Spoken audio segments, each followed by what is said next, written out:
This is Bloomberg Surveillance with Tom Keene and Paul Sweeney. Apple's still minting more money than God, right? Geopolitics front and center for global Wall Street. With Lisa Mateo on markets. Stocks are coming off of another record high. And Michael Barr with news. U.S. Secretary of State discussed the conflict in Gaza. The best in economics, finance, investment, and international relations. This is Bloomberg Surveillance on Bloomberg Radio. All right, good Thursday morning from the Bloomberg Interactive Broker Studio in New York City to our worldwide audience. We're also streaming live on that internet thing. That would be YouTube. Head over to youtube.com and search Bloomberg Podcast. Tom Keene, he's on a horse somewhere out in Jackson Hole, Wyoming, along with Lisa Bromwitz and Michael McKee. So we have Alix Steel sitting in here. Plenty of time to spare getting in here starting at 7 o'clock. No worries. I mean, he's joking. I literally came in 3 seconds ago. But in fairness, I needed my coffee. We are all set to go, folks. We got 3 hours, lots of good conversation coming up. We're going to check in with Mike Green. He's the chief market strategist at Simplify Asset Management. Get his thoughts about what he's expecting from Fed Chairman Jay Powell, who's going to speak tomorrow in Jackson Hole. Eric Winograd, chief economist at Alliance Bernstein. He's going to join us as well. We're going to have Jess Menton in studio. We're going to break it down. Some of the economic data we're going to see today. We're going to get some jobless claims coming up at 8:30 Wall Street time. We've got some PMIs coming up at 9:45 a.m. So lots of economic data. We've got some earnings data coming out today. And we're going to get a sense of what's happening out there in Jackson Hole. But right now, let's kick off with Lisa Mateo.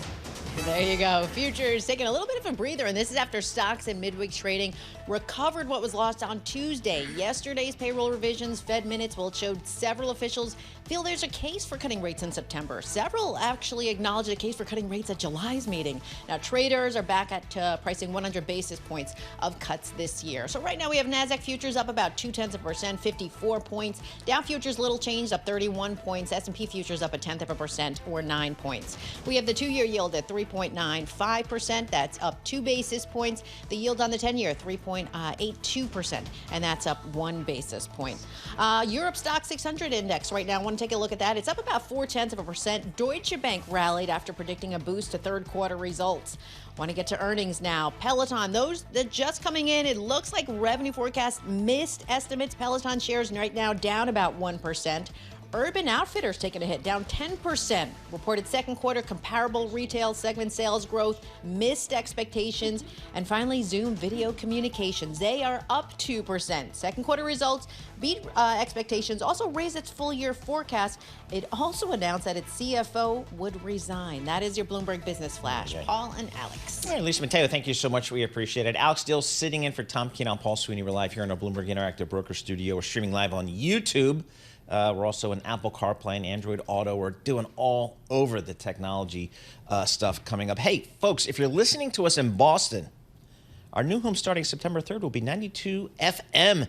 That's the day after Labor Day. Bloomberg Radio moving to 92.9 FM in Boston. How about that? All right, let's get a sense of this market, Alix. I mean, we have a little bit of green on the screen here today. I'm not sure what to make of it other than we'll get into some of the economic data later today. We've had some earnings. My good friends at Peloton. I thought the Peloton numbers were good. I'm riding my bike, 3 or 4 days. Yeah, I know. You're a Peloton believer. You're definitely a Peloton believer. I don't know. It doesn't look great. No, 2025 revenue, top line at the top, $2.5 billion versus estimates at almost 2.7. I know. It's tough. I know. I just know what's going on over there. Stock's off a little bit here today, pre-market. Let's check in with Mike Green. He's a portfolio manager. He's chief strategist at Simplify Asset Management. Hey, Mike, what do you make of this market? I'm just thinking over the last 2.5 weeks, from a week ago, 2 weeks ago Monday, when we had that big sell-off on the market and concern out there in the marketplace. This market seems to have steadied itself right here. We've got futures looking a little bit higher here this morning. So, Mike, what are you telling your clients these days about these markets? Well, I think the most important thing to remember about what happened over the last several weeks was that it was a very technical unwind. We first saw the July CPI print that caused covering in small cap shorts against large cap mega caps.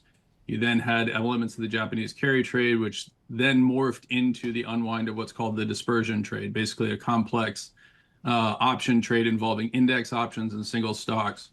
Those have nothing to do with the fundamentals of equities or anything else that's actually happening out there. And as a result, once those conditions were actually unwound, the underlying conditions reasserted themselves, which is just a relentless bid for equities coming from employment, people putting money into their 401ks, and that money flowing into passive strategies that candidly doesn't care about any of the economic outlooks. But I guess the question becomes sort of, the rotation within the market in that if we wind up getting cuts from the Fed and we're not in a recession, does that change the leadership that we would normally expect to see in a cutting cycle? Not at all, unfortunately. So we went through this same analysis, if you remember, back in 2022, when the argument was high technology companies were trading at high multiples because of low interest rates. Today, we see those same companies trading at equally high, in some cases higher multiples. This time, of course, we're told that interest rates don't matter until, of course, we cut interest rates, and then leadership is supposed to change. That's simply not how markets work. Markets respond to flows, and the dominant flow into market is into the passive bid, that market cap weighted component. And as long as it continues, you'll see the large cap tech names in particular outperform. So, Mike, it's interesting. I mean, a lot of folks are saying, again, the concentration risk in this market, it's still there. And, in the Mag 7 or whatever, maybe it's a little bit more than that, but that's not good, technically speaking. How do you feel about that? No, I share your concerns. I think it should be fairly clear from my commentary that I don't think that this is a good thing, but it is a reality, right? And so when you have an environment in which money is flowing into market cap weighted indices and liquidity does not scale with market cap, right? So this is very important in terms of understanding market dynamics. Liquidity does not scale with market cap. It's related, but it doesn't scale. And as a result, the bid for the largest names, augmented by share buybacks, is actually pushing those names higher relative to the rest of the market. When we look at the next 24 hours, right, Tom Keene's riding his horse, Mike McKee has a cowboy hat. We're going to build up Jay Powell's speech tomorrow at 10 a.m. Eastern time is when we'll get some of those headlines. But what are you going to be watching in terms of the direction? It does feel like we priced in a lot, particularly after the last couple days with the jobs revisions. What do you think we're actually going to hear? Well, I think the job revisions are really key because alongside inflation data, it tells us that the Fed was far too aggressive in hiking rates. It's not a question of when they're going to cut rates. Now we're dealing with the long and variable lags associated with hikes that were still put in place over the last 24 months. Inflation peaked in July of 2022. By August of 2022, the flexible components of that were already below the averages prior to the pandemic. The sticky components of it, ex-shelter, joined it very quickly after. And so we haven't had an inflationary case for high interest rates. And now we're discovering that we don't have an employment case for high interest rates. The Fed simply has egg on its face. It needs to cut. It needs to cut relatively rapidly. Clearly, I'm not arguing that to support stock markets. But the underlying condition is that we've got the long and variable lags of those last several hikes from 2.5% on up that are still going to filter their way through the economy. Right now, they show up as income for old people and those who have cash in the bank. They still haven't hit term debt markets. And so the impact of those is going to be very slow to emerge. So, Mike, I mean, do you have a reasonable concern that the Fed may be too late and that, in fact, recession is very much on the table? Yeah, I think the evidence is actually that the recession is probably already here. We're waiting for revisions to, of course, validate that. There's a lot of changes in methodology and how we calculate GDP that has impacted how these numbers get measured. I think it is important for people to understand that we won't really know what those numbers are for a very long period of time, right? Data dependency has its underlying flaw in that it's only as good as the data that comes in. This is why central planning will never work. Oddly, it's a lesson we forget over and over again when it comes to setting interest rates and monetary policy. But when it comes to the world of sort of the passive investing, and you kind of mentioned this, right? Like you put money in your 401k, you sit, you hang out. How does that change how the reaction function is from data, from the economic data, from the recessionary issues to the actual market? I mean, all the headlines could be bad and markets can still go up. 100%. This is actually one of the real challenges that exist for managers who are trying to incorporate this changed world. The simple reality is that the markets have become less leading over time. I actually wrote a post on this back in, I believe it was March, called Leading Lambs, in which I highlighted that the ability for the market to forecast a recession has functionally disappeared. It used to precede recessions, market peaks and declines, used to precede recessions by between 6 and 11 months. Today, they begin well after the recession starts. All right, Mike, thanks so much for joining us. Really appreciate getting some of your thoughts there. Mike Green, he's a portfolio manager, chief strategist at Simplify asset management. He's saying this Federal Reserve better get moving on some of those Fed cuts, and we'll see coming next month. With our news in New York City, here's Michael Barr. Thank you very much, Paul. Alex, Lisa. Minnesota Governor Tim Walz has accepted his party's nomination for vice president. He used his Democratic National Convention address to thank the packed arena for bringing the joy to an election transformed by the elevation of his running mate, Vice President Kamala Harris. Walz also spoke on Democratic priorities. Health care and housing are human rights. And the government stays the hell out of your bedroom. Vice President Kamala Harris will close out the event tonight with her address. Former President Donald Trump spoke from behind bulletproof glass in Asheboro, North Carolina, at his first outdoor rally since last month's attempted assassination. The focus of yesterday's event was national security, but Trump also criticized the White House over a Labor Department report showing the U.S. economy added about 818,000 fewer jobs than initially reported in 2023 and early 2024. Trump saying the administration lied to make itself look better on the economy. The Harris-Biden administration has been caught fraudulently manipulating job statistics to hide the true extent of the economic ruin that they've inflicted on America. No proof on that at all, but Trump also criticized his predecessor Barack Obama as nasty for comments made Tuesday night at the DNC. Key mediator Egypt is expressing skepticism about the proposal meant to bridge gaps in ceasefire talks between Israel and Hamas. The White House says President Joe Biden spoke with Israeli Prime Minister Benjamin Netanyahu yesterday with no immediate details on what was said. Finally, Thailand has announced its first case of the new Mpox strain. Mpox, which used to be called monkeypox, has been present on the continent since the 1970s. Global news 24 hours a day and whenever you want it with Bloomberg News Now. I'm Michael Barr. This is Bloomberg. Paul, Alex, Lisa. All right, Michael Barr, thank you so much. We appreciate that. Alex, I'm looking in Jackson, Wyoming. I'm thinking tonight, Lisa Bromwitz, Tom Keene, Michael McKee, and maybe some other central bankers, $1 Million Cowboy Bar. That's the place to be. The bar stools are saddles. For Stop. Some. Yep. I love this for them. I know. We must get, I'm hoping that we'll find on someone's social media this evening a shot of McKee's. Michael or Tom Keene on a saddle in the $1 Million Cowboy Bar. I would pay $1 million to watch it. The robotic cow. What do you call that? Oh, yes. What do you call that? You want to see Tom Keene Yes. ride Mechanical bull. Mechanical bull. Thank you. Well, I want to see In a Lisa bar. Bromwitz I don't want to see that, but I understand why you might want to. But they have to get up at like 2 a.m. tomorrow. They have to so get up at maybe like 2 a.m. Friday after broadcast. Okay. All right. Very good. They'll hit the bar. But they're all out there. We're going to actually hear from Tom later in Well, we the can morning. ask him. Let's ask him. We'll ask him. If we're going to go to that bar, if we're going to now, would he be on bull. the mechanical bull with the suit and the bow tie? Oh, would no. be the question. Too much Does there he to have a think about. cowboy hat? Did you guys talk about this? No, before Michael he McKee went? has several. Several. I know, because he's from Colorado. He's like a real Western guy. Yeah, this is his happy place. Yes, he's very happy He sent me out some there. pictures. You could still see the moon in like the middle of the day. It's Okay. so beautiful. It doesn't Yep. even look real. Yeah. It's really probably one of the most beautiful places It on is. earth. It's spectacular in summer. I've skied there once, although it's just too difficult. The skiing there is so challenging. And that was when I was a younger person, fine. Now, not so much. So we go to some nicer places, or just easier places. Let's put it that way. S&P 500, we're up 11 points here. The Dow's up 36 points, and NASDAQ's up 63 points. We have more coming up. This is Bloomberg.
markets, headlines, and breaking news 24 hours a day on Bloomberg Radio, Bloomberg Television, and the Bloomberg Business app. This is a Bloomberg Business Flash.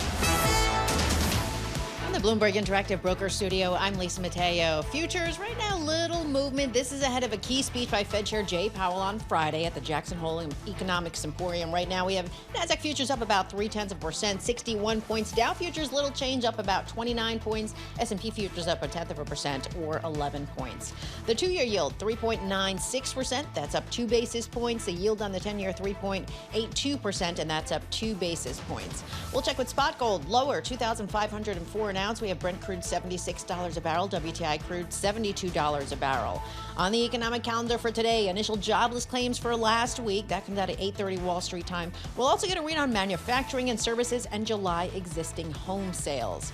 To earnings we go. We'll start with BJ's Wholesale Club. It reported comparable club sales for the second quarter that topped estimates. Now that excludes gasoline sales, but here's the thing, second quarter revenue fell short of expectations, so shares are down about 6%. And shares of Advance Auto falling down 12%, lowered full year projections for comparable sales and profit. The company also said it's selling its Worldpac unit to Carlyle Group for $1.5 billion.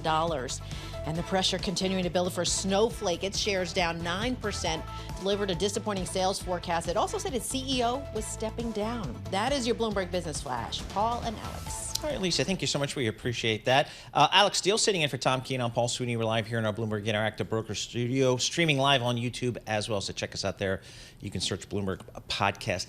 You know, whenever I talk to economists, Alex, I get a little nervous because, I took my economics classes in business school. Marginal revenue equals marginal cost. That's kind of the only thing I remember, but we'll see if we can take it to a higher level here with Eric Winograd. He's chief economist for Alliance Bernstein.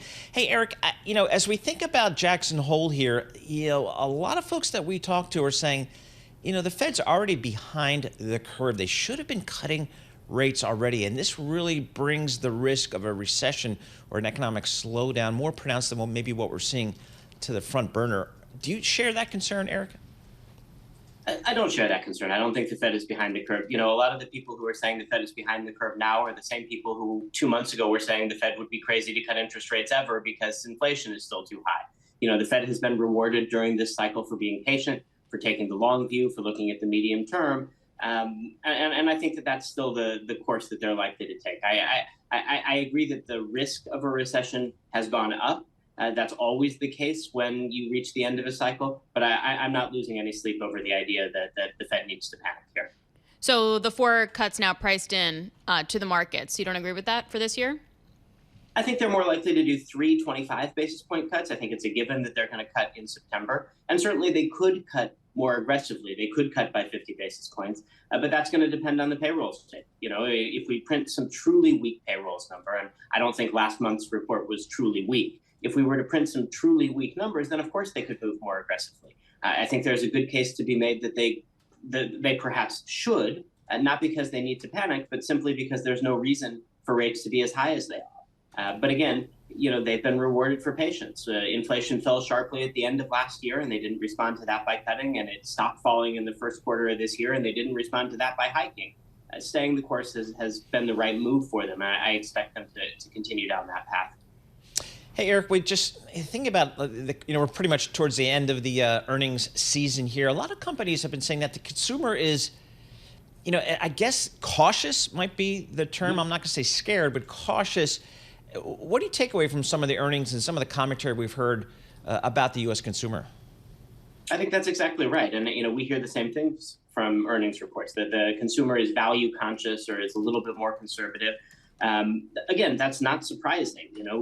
Consumers have spent the additional money that they had in the bank coming out of the pandemic. The labor market is still strong, but wage growth has started to moderate a little bit. It makes sense for households to be a little bit more cautious and a little bit more value conscious. That's how inflation falls, right? When businesses perceive consumers to be more value conscious, price increases start to slow, and in some cases prices go down, and that's necessary for inflation to go down. I think the mistake that too many people are making is to extrapolate in a straight line and say, they were spending full throttle a few months ago. Now they're spending a little bit more slowly. So in a few months from now, they won't be spending at all. I think we're just settling into a more sustainable sort of equilibrium. I have a really unfair question to ask. Do we trust the data, though, and I just go to the labor revisions that we saw yesterday. Like, how can the market have a reaction function to the jobs data? How can the Fed have that reaction function when we have to rethink it every year? And I appreciate the revisions are nothing new, but to the extent, and then how we're sort of trading on it is huge. So I agree that markets probably should not trade short term around data releases for the reasons that you cite. But again, that's why the Fed takes the medium term view. Take a step back. The revisions we got to the labor data yesterday amount to 0.5% of the number of people working. That's not a huge number, right? So when you take a medium term view, and I think Chair Powell said this very well in his last press conference, the Fed is data dependent, but not data point dependent. Right? They're not looking at every single data point and changing their opinion based on that. And I know that some people in the market, particularly those who trade short term, might be. That's not a particularly profitable way to trade for most people for the reason you cite. You take the medium term view, though, you combine a variety of different data sources and you sort of stitch the picture together from a lot of different angles. And I think that you can see the picture more clearly. That's what the Fed's job is, and that's what they've been doing. So, Eric, I know in your career you've worked at the Federal Reserve Bank of New York and the World Bank. So let me get a little global on you here. The economic exceptionalism of the U.S., do you buy into that theory, and what does it mean to you? I do. You know, the U.S. growth outlook throughout this cycle has been rosier than most of our peers, most of the other major global economies. This is still the most dynamic major economy in the world. This is still the place where growth is likely to be the highest. This is still the place that is attracting the most talent. And that does lead to U.S. growth exceptionalism. Doesn't mean that we're going to grow faster than everybody else every single year, but it still means that, and we've seen this in the performance of financial markets. I think the expected return of being invested in the U.S. is greater than the expected return of being invested in any other major economy over time. You'll have rocky years. It might be a little bit more volatile at times. Certainly our political picture is perhaps not as comfortable from an investment perspective as you would like it to be. But I do think that this is still an exceptional economy within the global context. Based on that, then, what do you think Powell's going to say tomorrow, right? How does he thread the needle between what you just said? Like, hey, we're still good, right? Labor market is slowing, but it's not falling out of bed. Like, inflation is coming down, but it's not a catastrophe. Like, the job market is slowing a little bit, but it's okay. Like, how does he do that and still set us up for a rate cut based on the numbers? I think you should just quote you. I think you said it very well right there. You said literally no one ever to me, so exactly. Thank you. No, look, he'll say some variation on that and say, look, we're comfortable that the economy is settling into a more balanced sort of expansion. It wasn't sustainable to grow as quickly as we had been growing. And with the economy settling into a more sustainable growth rate, there's no reason for interest rates to be as high as they are. And so we're going to gradually and in a data-dependent way move back toward a more normal setting of interest rates, which we think is something around 3%. You know, we're at 5.25% now. Eventually, we want to be at 3%. We don't feel a sense of panic or urgency that means we have to get there right away, but that's the direction we're going to go. All right, Eric, thank you so much. We appreciate it. Eric Winograd, Chief Economist at Alliance Bernstein. I'm thinking, is Eric saying interest rates are coming down? I'm going to refinance that mortgage on the Jersey Shore compound, which is sitting at 6%. I'd love to get it with a 4 handle. But yeah, that's going to take a while, though. But you're at 2 and what? Yeah, I'm 2.75%. Oh, man. Sorry, buddy. But you're never leaving, by the way. I'm never leaving. No, I'm going to die in that apartment. But I think that the point for you is that how fast does it wind up actually coming down? Yep. So, Leah, you get 3 cuts this year, but if it stays there, that's not going to be enough for you to refi. That's not going to be enough. No, yeah. No. All right, here's a news story. Because one of my first jobs on Wall Street was covering the railroad industry for Payne Webber and Equity Research. Canada's 2 biggest railways, accounting for almost 80% of the national network, shut down early Thursday after talks with the union failed, immediately blocking arteries of North American supply chains that carry about $740 million of goods per day in trade. That can't be good. Yeah, that's not good. Also, they're rerouting now a lot of freights to different ports, particularly in the U.S., which is then causing a backlog, etc. No, this feels like a really big nightmare it for does. everyone the involved. Canadian Pacific. I once took a trip on Canadian Pacific, I think, when they built a tunnel through like their Canadian Rocky Mountains. So it cut their transit time coast to coast from 7 days to 3 or something crazy. It was just way back in the day. So, all right, we're paying attention to our friends up in Canada here, and hopefully they can get that rail strike rectified soon for global trade. We'll have more coming up. This is Bloomberg.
markets, headlines, and breaking news 24 hours a day on Bloomberg Radio, Bloomberg Television, and the Bloomberg Business app. This is a Bloomberg Business Flash. From the Bloomberg Interactive Broker Studio, I'm Lisa Mateo. Slight movement in futures this morning. This is after yesterday's stock move suggests traders ready for any surprises from Fed Chair Jay Powell's speech Friday. We have NASDAQ futures up 0.3%, 66 points. Dow futures, little changed, up about 32 points. S&P futures up 0.2%, or 12 points. The two-year yield at 3.96%. That's up 3 basis points. The yield on the 10-year, 3.83%, and that's up 2 basis points. To currencies, we have the dollar stronger. Japanese yen down about 0.5% at 145.97 against the dollar. Euro weaker. British pound stronger. We have Bitcoin up a fraction at 61,000. Few companies making news. Disney looking for some help finding a new CEO. It's named James Gorman, former chief executive officer at Morgan Stanley, to lead that search for a successor to Bob Iger. Those shares right now of Disney, little changed. Apple may be looking for a new executive too. Sources saying the head of its App Store, Matt Fisher, he's leaving in October. The company has been under regulatory pressure on its App Store lately, and those shares, Apple up about 0.5%. And Starbucks' new CEO will have a special perk to get him to Seattle every week from his home in California. According to Brian Nichols' offer letter, he's going to have access to the company's private jet to meet their RTO rules. Yeah. That is your Bloomberg Business Flash. God forbid he flies a commercial. Very good. Good for him. I would do the same thing, by the way. Like if you were a CEO? Oh, yeah. Oh, Totally. for sure. You But have then to have the jet. How do you say no to the actual people that want to work from home? Exactly. Or ask for, like, can you help my commuting costs? It's a nice deal if you can get it. But I remember the stock was up like a gajillion% that day when he was hired. So, I mean, I think he's already earned it. All right, folks. Lisa Mateo, thank you so much. Alix Steel sitting in for Tom Keene. I'm Paul Sweeney. We're live here in our Bloomberg Interactive Broker Studio. If you're listening to us in Boston, the greater Boston area, our new home, starting September 3rd, will be 92.9 FM. That is a big signal up in New England. That's the day after Labor Day. Bloomberg Radio moving to 92.9 FM in Boston. Go Yankees. Scott Cronin joins us here, head of U.S. equity research, strategy, all that kind of stuff at Citi. I don't know, Scott. We've had some volatility. I mean, 2 weeks ago, Monday, Tom King's vaunted VIX was over 60. Now we're down at 16. What do you make of kind of what we've seen in these markets over the past couple of weeks, Scott? Well, Paul, it's great being on. And I was thinking of the action in the VIX and how we could use some of your old healthcare services support. But, in any event, I think what we just have to keep in mind is that, the markets, when things happen incrementally, okay, the markets are pretty good at adjusting and adapting. When you have shock effects where there's something new that enters the picture, that's where you typically see these more abrupt moves in the VIX. And what we had a couple of weeks back was this concern regarding the yen carry trade. I won't get too much into that, but what we think that triggered was sort of a degrossing across the spectrum of investors that manifested in a couple of things. One was a very quick drawdown in U.S. equities, but the other was this big spike in the VIX. And history says that those spikes in the VIX don't usually persist. Usually you get that shock effect priced in, and then once that's happened, then you'll tend to see the volatility metrics calm down, which is what happened, and it's really not a huge surprise from that perspective. At the same time, you had the stock pullback, as we mentioned, and I think what's happened since then is that, again, same deal. In terms of the shock effect, it's worn out, and we're kind of back to where we were a few weeks back, looking at the potential pivot out of the Fed, an easier rate regime further ahead. In the meantime, per our work anyway, the earnings picture and backdrop fundamentally for the S&P is in really good shape. Like I mentioned, you got a 5,600 target for the end of the year on the S&P. But hang on, you're bearing the lead here. Paul Sweeney called your elevators the worst on Wall Street. I mean, do you agree? Do you need to defend this? I mean, I feel like he's really accusing you of something here. Yeah, well, I think it was. I'm not going to comment on that. But what I would say though is that there's something going on here where, heck, I think across America you're seeing elevators being upgraded to meet sort of environmental and other standards, and so give it time. They're getting better. I think your answer said a lot, Scott. I just want to point that out. Okay, so you walked us through kind of how you set up the scenario and the reaction function of the market. Do you think that NVIDIA next week is going to be a market event or just an NVIDIA event?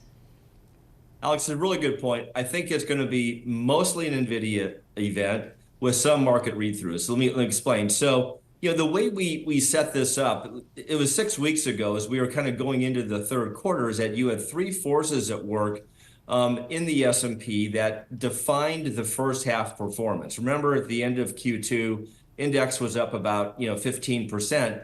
You could attribute 5 percentage points of that move to each of NVIDIA, the rest of the Mag 7, and the other 493. So going into the second half, we've had to contend with how to view those three forces at work in the markets. At the same time, we've got soft landing conviction at hand right now, I would say. Although there is still lingering recession risk, you still have this AI tailwind, and then you have election outcomes also sort of in the background. All told, what I'm getting at here is that there's no doubt, given its weight within the S&P, NVIDIA's action and in response to its earnings next week will be important. But the Mag 7 has been moving down a more idiosyncratic path over the better part of this year. So I don't think that the read-through will be as broad-based as may be commonly perceived. Interesting. Hey, Scott, we're just kind of finishing up earnings season here. As the city strategist here, what did you take away here? What did you hear from your analyst? How are earnings? I think earnings came through as we expected. Paul, we got a beat and hold, right? So what does that mean? That means that if we went into the Q2 reports expecting 8% earnings growth, we got 10%, okay? So Q2 results better than expected. But what you also got was the back half of the year, second half expectations came down by about the same amount. You saw about a 2 percentage point reduction in second half growth. So all told, what we've got is continued strong performance right now, but with expectations for the second half still, I think, a little bit subdued as we're navigating recession or not, but in any event, some signs of softening economically, and I think that is a force that's still at work. Do you think that the dollar and the weakness there has contributed to the equity stability, if I can say that, over the last week or so? What I would say, Alex, is that historically, give me a strong or versus a weak dollar, I'll typically take the weak dollar as a signal of more confidence in global economic conditions. So, but there's two sides to that discussion. So what I would say here is that, generally speaking, a stronger dollar is a bit of a circle the wagons, if you will, around the U.S. versus rest of the world. But I think as we go down this path of generally speaking, central bank easing a bit more globally, I think it's a pretty good setup for U.S. equities. And so I'll take the weaker dollar. Weaker dollar, pretty good setup for equities. Scott, are there some sectors that you guys like right here? Do certain things screen better for you guys? Yeah, so this is where it's going to get a little bit interesting. So again, going into Q3, our call was pretty clear. Hold that mega cap growth cohort, okay? We like the fundamental positioning, but expectations had gotten pretty stretched, okay? In the meantime, what we were arguing, hey, look, we're getting closer and closer to this, let's call it Fed pivot, less restrictiveness, potentially more dovish tone out of the Fed. And so we want to be aligned with those sectors that should benefit from that. That's consumer discretionary, it's financials, and it's even real estate. Now, with the drawdown that we had 2 weeks ago, we made a courageous call to go down this growth is defensive path, where if you are concerned regarding recession risk and you have to navigate that economic valley, we like the big cap growth setup. So on that pullback, we got more aggressive there. But our underlying view is still, hey, let's position ourselves to benefit traditionally from what should happen with a weakening interest rate backdrop. I mean, I love that. So the growth is defensive. So is that just, though, going to be tech? Or what else can we look at if we don't want to go buy Mag 7? Yeah, I think it's going to be primarily tech, because I think that's probably where there's the most steady-as-you-go conviction in the growth setup for the balance of this year and looking ahead. Keep in mind, Alex, that the Mag 7 at Q2 earnings posted 38% earnings growth, and that's versus the other 493 posting about 5%. So you got to love that, right? So I think what it says is that let's lead with that mega cap growth cohort, particularly on pullbacks, particularly as recession concerns creep back in. But it's not just tech. It's going to be kind of company by company as you look across this concern regarding the underlying economic condition. Companies that we think are in a better, more visible place to demonstrate earnings growth through that ought to benefit, particularly if you get sort of a falling interest rate tailwind to valuations. Hey, Scott, thanks so much for joining us. Scott Cronin, he's head of U.S. equity strategy at Citigroup. He's based out there in San Francisco. With our news in New York City, here's Michael Barr. Thank you very much, Paul. Alex, Lisa, Minnesota Governor Tim Walz accepted the nomination for vice president at the Democratic National Convention last night in Chicago. The former high school teacher and football coach connected former President Trump and his running mate J.D. Vance to a conservative plan to overhaul the government called Project 2025. They spent a lot of time pretending they know nothing about this. But look, I coached high school football long enough to know, and trust me on this, when somebody takes the time to draw up a playbook, they're going to use it. Vice President Kamala Harris will wrap up the convention tonight with her address. Meanwhile, former President Donald Trump was campaigning in North Carolina yesterday. He told his supporters it's hard to talk policy when the Obamas are attacking him at the DNC. Bloomberg's Ed Baxter has that story. Trump at a rally in North Carolina says he'd like to focus on policy because his advisors told him it's the right thing to do. But he complained to the crowd, "Did you see Barack Obama taking pot shots at your president? And so was Michelle." So he asked the attendees, should I get personal or should I not get personal? The crowd liked him going on attack. I try and be nice to people, you know, but it's a little tough when they get personal. The Obama attacks were aimed at focusing on the way Trump attacks his opponents with name-calling. Polls have tightened in North Carolina. Ed Baxter, Bloomberg Radio. Ukrainian President Volodymyr Zelensky visited his top general in a northeastern region bordering the area of Russia, where his troops are fighting to expand the territory they've controlled for more than 2 weeks after a surprise attack. Ukraine's military chief says Kyiv's forces took another settlement in Russia's Kursk region and have increased the number of captured Russian soldiers for the latter exchange. Global news 24 hours a day and whenever you want it with Bloomberg News Now. I'm Michael Barr, and this is Bloomberg Paul, Alex, Lisa. All right, Michael Barr, thank you so much. We appreciate that. Alix Steel sitting in for Tom Keene. I'm Paul Sweeney live here in our Bloomberg Interactive Broker Studio. I've got WTI crude oil at $72. Are our friends in Texas and Oklahoma, are they happy with that? Yeah, it's a good question. I'm not sure. I think it's the direction of where we're going to go. Like UBS still says we could hit 90. 90. There could be some geopolitical risk that pops up, maybe by the dip now. That's what Citi was saying.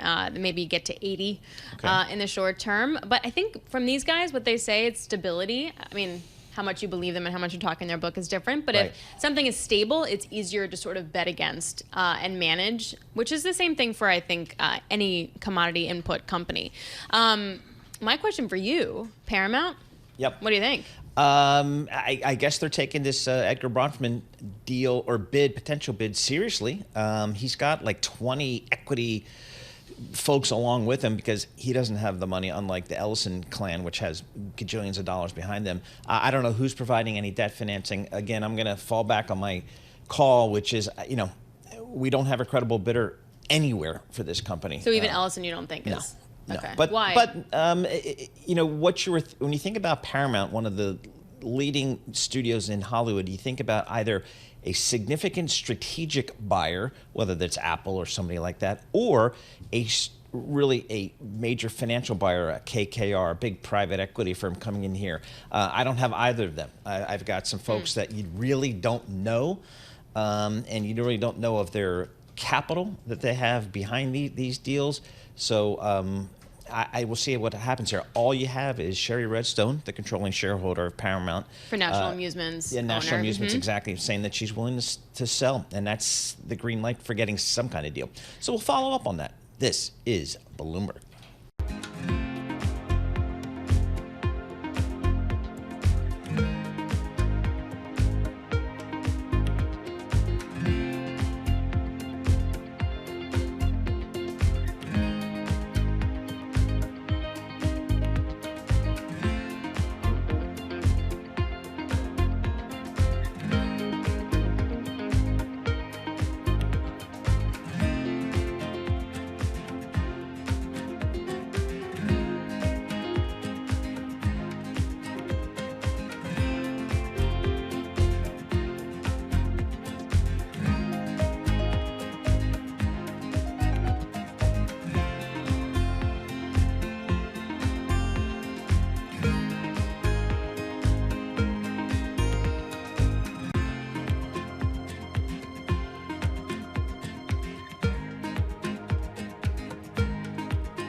Markets, headlines, and breaking news 24 hours a day on Bloomberg Radio, Bloomberg Television, and the Bloomberg Business app. This is a Bloomberg Business Flash. From the Bloomberg Interactive Broker Studio, I'm Lisa Mateo. NASDAQ futures leading the charge this morning, up 0.3%, 62 points. S&P futures up 0.1%, 10 points. We have Dow futures, little change, up about 19. The 2-year yield at 3.97%, up 4 basis points. The yield on the 10-year, 3.83%. That's up 3 basis points. Another thorn in the side of Paramount's plan to merge with Skydance Media. Sources saying media investor Edgar Bronfman Jr. raised his bid to $6 billion. Those shares up about 2%. Binance hiring 1,000 people this year, with many for compliance roles. Its annual spending to meet regulatory requirements tops $200 million. And finally, Neuralink said surgery for its second brain implant in a human, well, it went well. The patient now able to design 3 objects and also play video games. That is your Bloomberg Business Flash. Paul and Alex. All right, Lisa Mateo, thank you so much. We appreciate that. Alix Steel sitting in for Tom Keene, who's out in Jackson Hole. I'm Paul Sweeney. We're live here in our Bloomberg Interactive Broker Studio, streaming live on YouTube as well. Bloomberg Surveillance this morning is brought to you by IBKR Financial Advisors. Switch to Interactive Brokers for lowest cost global trading and turnkey custody solutions. No ticket charges and no conflicts of your interest at ibkr.com/IRA. Well, we now want to head out to Jackson Hole for a discussion with the Kansas City Fed President Jeffrey Schmidt, who's signaling he wants to see more data before supporting any decision to reduce rates. He spoke with our own Michael McKee in Wyoming. Let's go to part of that discussion now. I think it made sense, or makes sense for me to really look at some of the data that comes in the next few weeks, and I think this mandate on the inflation side is really important. I think we seem to be getting some really good movement that direction, but before we act, at least before I act or recommend acting, I think we need to see a little bit more. Well, are we essentially on the path to it? In other words, if we get, as predicted, inflation numbers, jobs numbers in the next month, would you agree it's time? You know, I like the word path, and I also believe that we've seen some cooling in the labor market that also kind of works in tandem a little bit with that. Not exactly sure I would go there just yet. I think it kind of is the nature of what happened with the inflation numbers and how much of those inflation numbers were kind of supply driven that got cured, and then how much is the policy restrictive. And I think while it's restrictive, I don't know if it's overly restrictive. So, for me, policy implies patience, and I would say let's be patient. Well, what are you worried about? What would be the scenario that would drive inflation back up again? So if we get any kind of spark in demand, I mean, I go around the 10th district quite a bit. We still have unemployment numbers in the 2.5%, 3.5% range.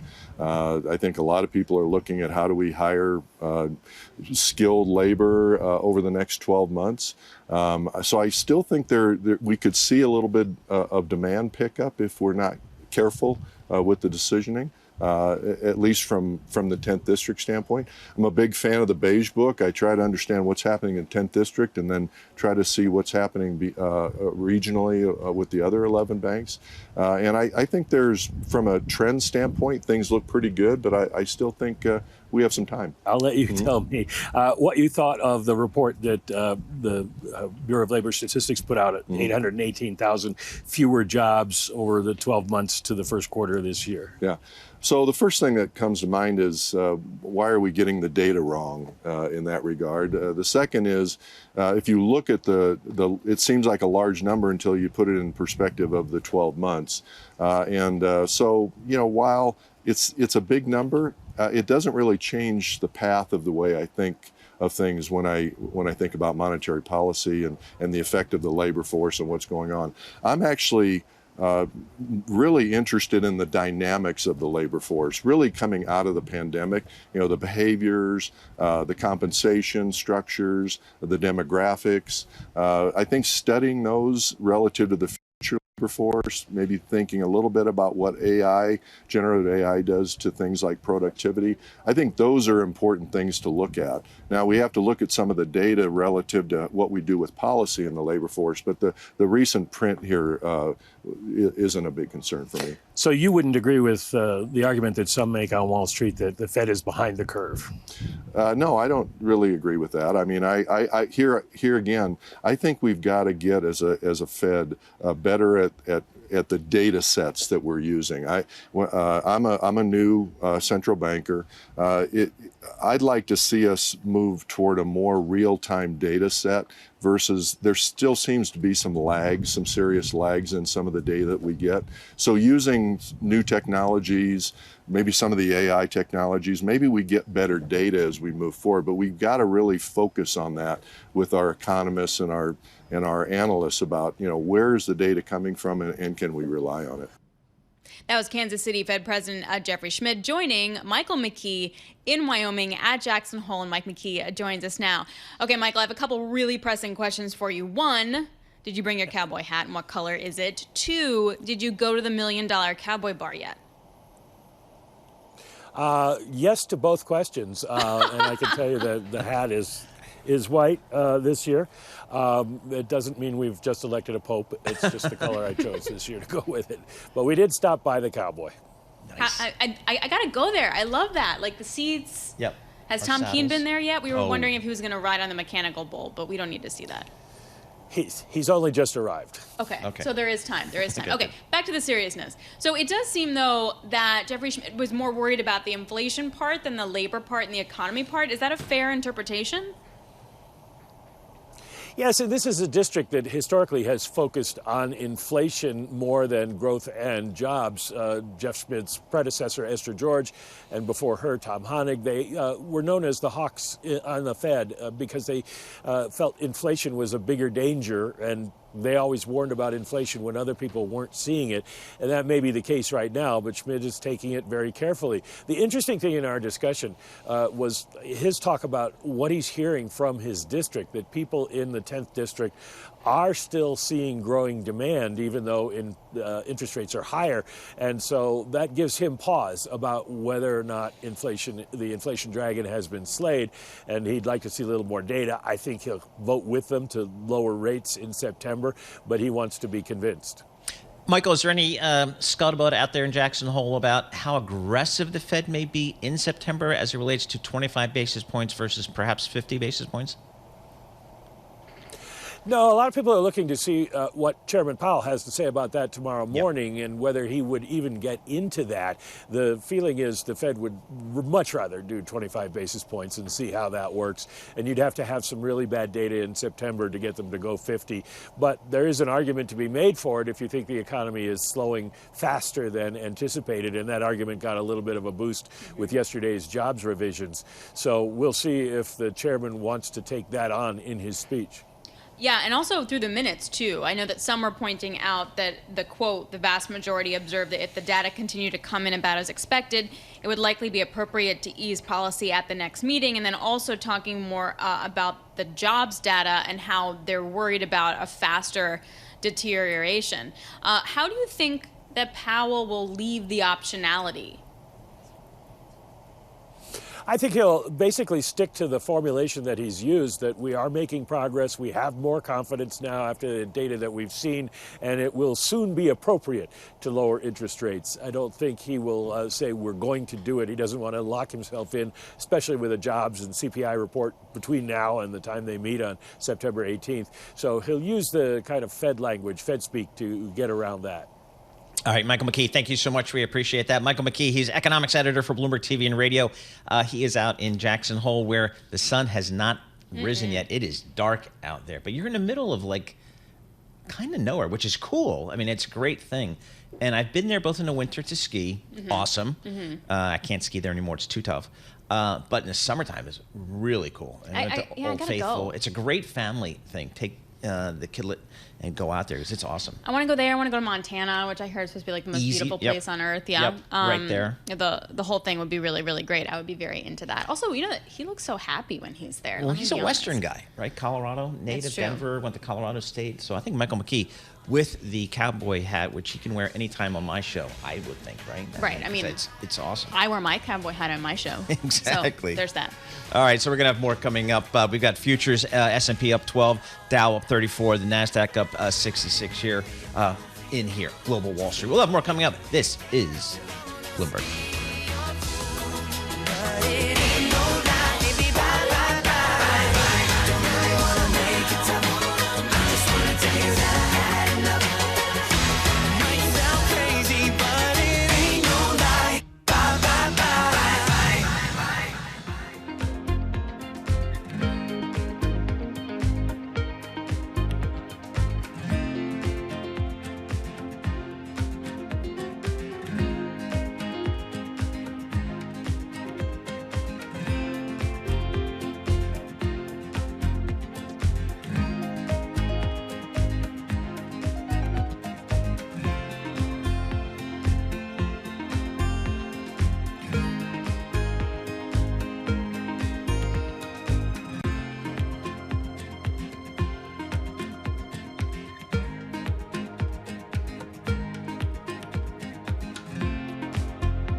This is Bloomberg Surveillance with Tom Keene and Paul Sweeney. Why are we upset if we're creating jobs? Inflation's still a thing out there for the everyday consumer. With Lisa Mateo on markets. The economic calendar jam-packed today. And Michael Barr with news. Tensions between the U.S. and China have heated up even more. The best in economics, finance, investment, and international relations. This is Bloomberg Surveillance on Bloomberg Radio.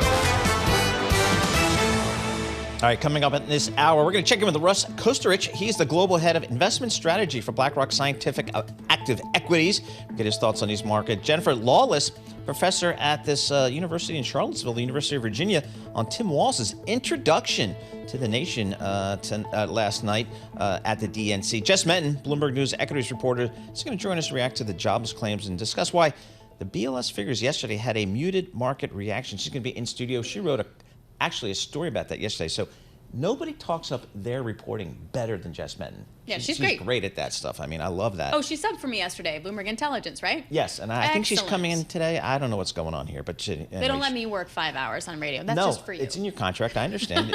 You have an agent. I don't. All right, but first, let's go to Lisa Mateo and start this whole hour off. What do you got for us, Lisa? You got it. Futures right now taking a little bit of a breather. Stocks in midweek trading recovered what was lost on Tuesday. NASDAQ futures up about 0.3%, 64 points.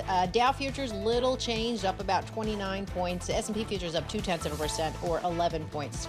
The 2-year yield 3.97%, up 4 basis points. The yield on the 10-year 3.84%, 4%, and that's up 3 basis points. To earnings we go. Peloton, and when we first reported this this morning, it gave this week forecast for sales, subscriptions, current quarter. Now we're learning reported revenue, profit beat estimates in the fourth quarter. So now we have shares higher, shares up about 8% for Peloton. BJ's Wholesale Club reported comparable club sales for the second quarter, topped estimates.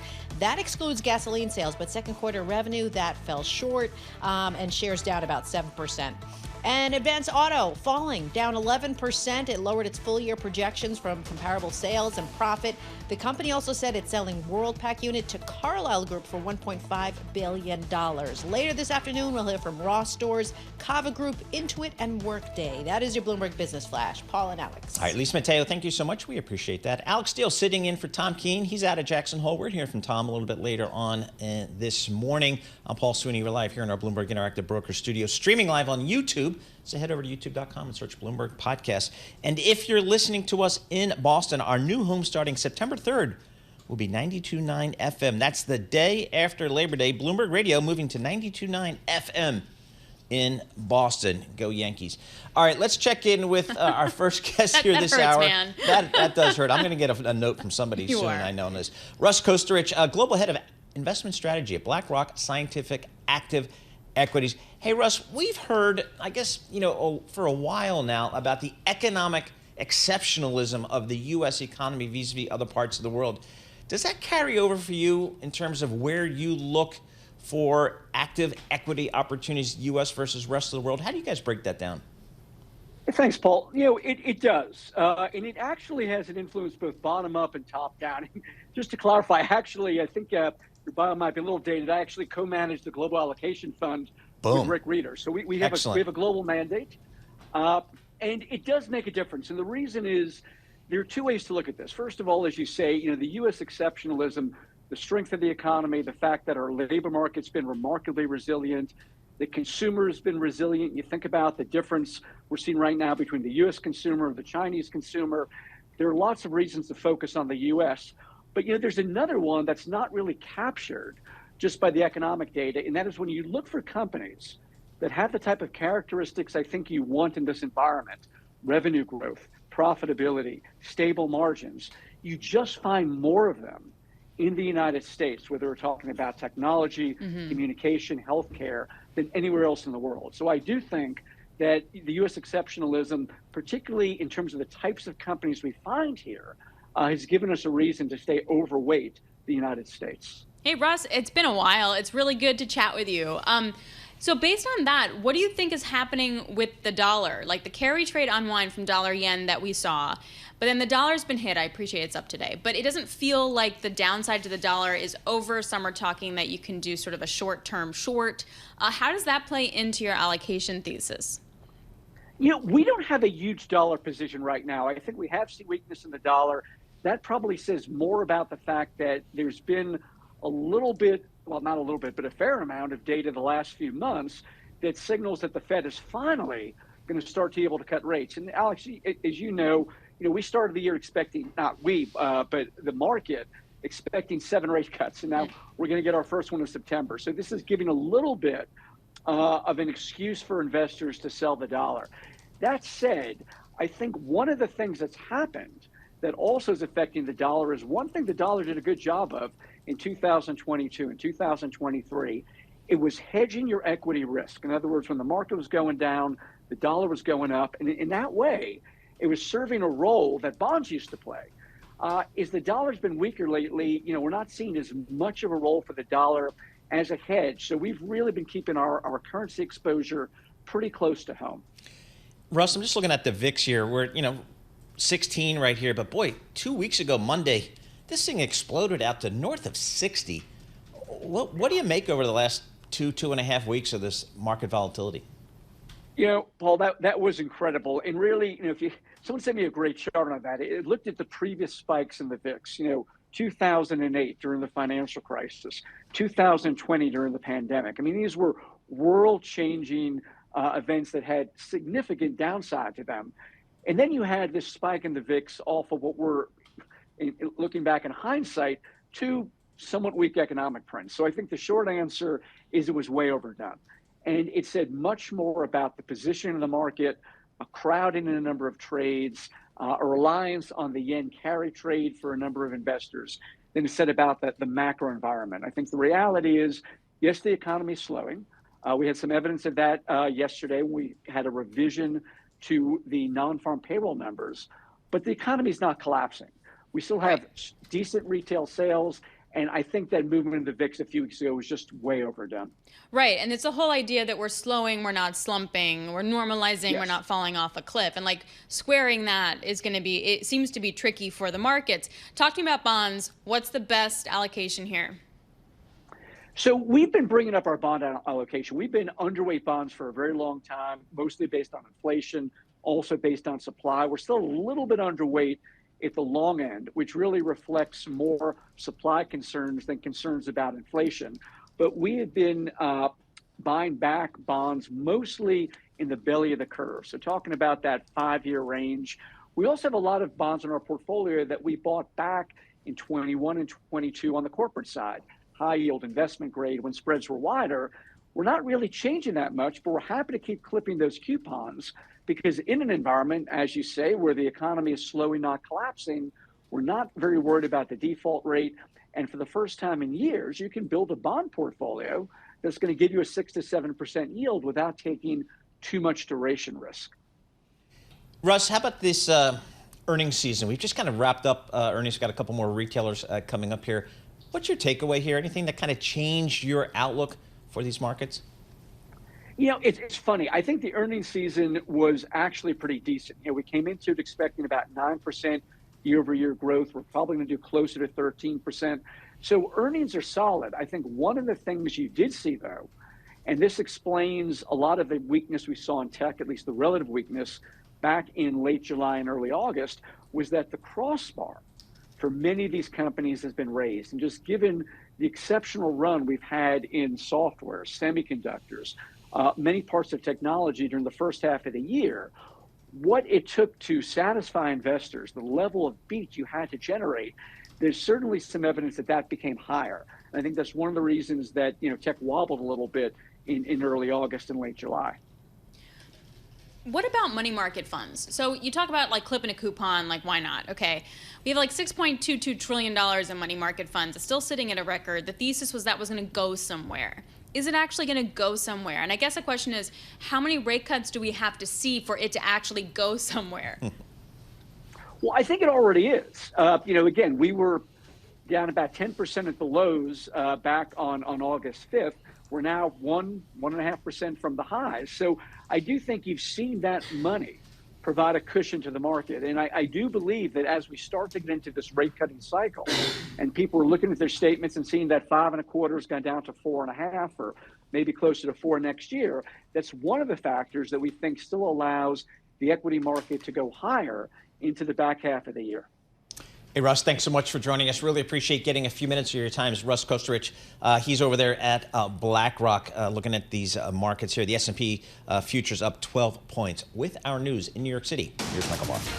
Paul, Alex, Lisa, we're going to get to the Democratic National Convention in a moment, but we have breaking news. Italian search and rescue teams have retrieved the latest body from a sunken yacht off Sicily, and it's believed to be the body of British tech tycoon Mike Lynch. Lynch and Morgan Stanley International Chair Jonathan Bloomer are among those feared to have died. Authorities say a total of 6 people likely were trapped and died inside the yacht when it was hit by a waterspout on Monday. Minnesota Governor Tim Walz made a direct appeal to swing voters in America as he accepted the vice presidential nomination last night. If you're a middle-class family or a family trying to get into the middle class, Kamala Harris is going to cut your taxes. If you're getting squeezed by prescription drug prices, Kamala Harris is going to take on Big Pharma. Bloomberg's Laura Davison has more. His speech was aggressively Midwestern. And as a Midwesterner myself, I recognized a lot of the themes that he was hitting in there.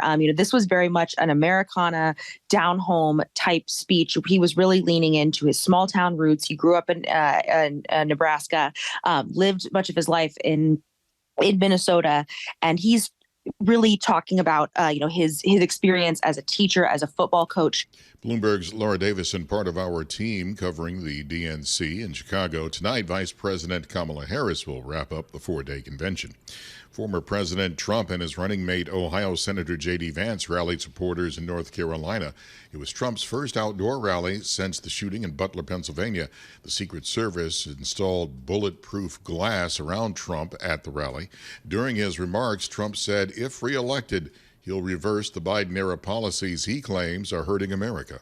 If we don't win this election, we are in such trouble as a country. We're in trouble right now, but you have the right guy to straighten it out. I'll get it straightened out. I'll get it straightened out fast.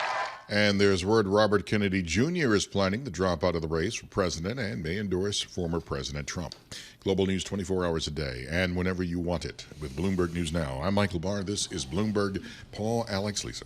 Michael Barr, thank you so much. We appreciate it. Alex, do you shop at Williams-Sonoma? No, are you kidding? No, why so not? Expensive. Lisa, why would I are do you that? Williams-Sonoma? No, that's outside Too my expensive?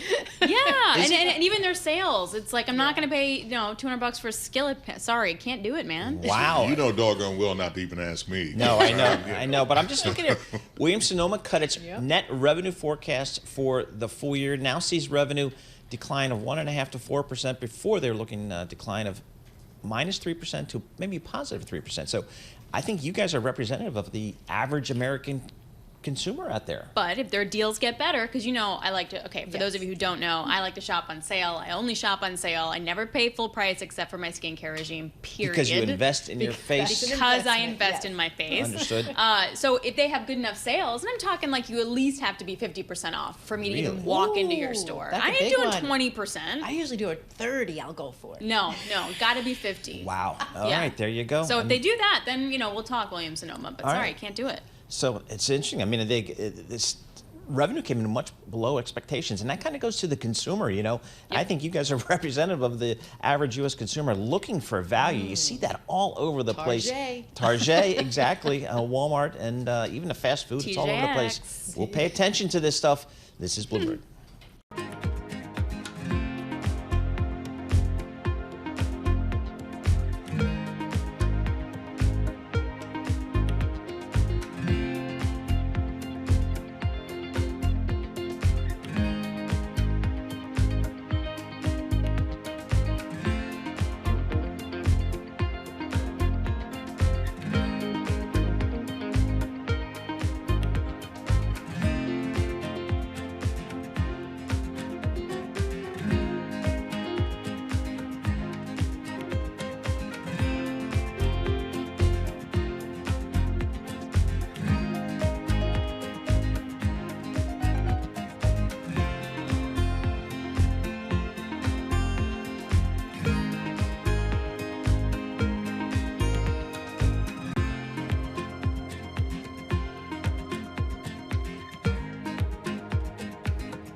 Markets, headlines, and breaking news 24 hours a day on Bloomberg Radio, Bloomberg Television, and the Bloomberg Business app. This is a Bloomberg Business Flash. From From the Bloomberg Interactive Broker Studio, I'm Lisa Mateo. We've got green on the screen after just ahead of a key speech by Fed Chair Jay Powell on Friday could offer some clues where interest rates are headed. Now, meanwhile, we had the Fed's Jeffrey Schmidt said he wants to see more economic data before supporting any decision to begin cutting rates. So we have NASDAQ futures up 0.3%, 65 points. Dow futures are a little changed. They're up about 21 points. S&P futures up 0.1% or 11 points. We have the 2-year yield at 3.97%. That's up 4 basis points. The yield on the 10-year 3.83%, and that's up 3 basis points. We'll head over to commodities. We have spot gold lower, $2,498 an ounce. Over to oil, Brent crude $76 a barrel, WTI crude $72 a barrel. On the economic calendar for today, initial jobless claims for last week. That's about 15 minutes from now. That'll come down. We'll also get a read on manufacturing and services, also July existing home sales.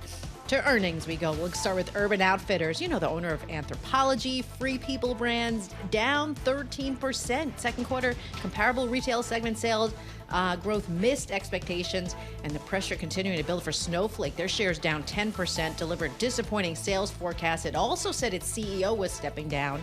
And yes, household good retailer Williams-Sonoma, you talked about it, cut its net revenue forecast for the full year, so shares are lower. That is your Bloomberg Business Flash. Paul and Alex. All right, Lisa Mateo, thank you so much. We appreciate that. Alix Steel sitting in for Tom Keene this morning. He's out in Jackson Hole. We're going to speak with him later this morning. We're here at the Bloomberg Interactive Broker Studio and streaming live on YouTube.com. So search that Bloomberg podcast, and that's where you'll find us here.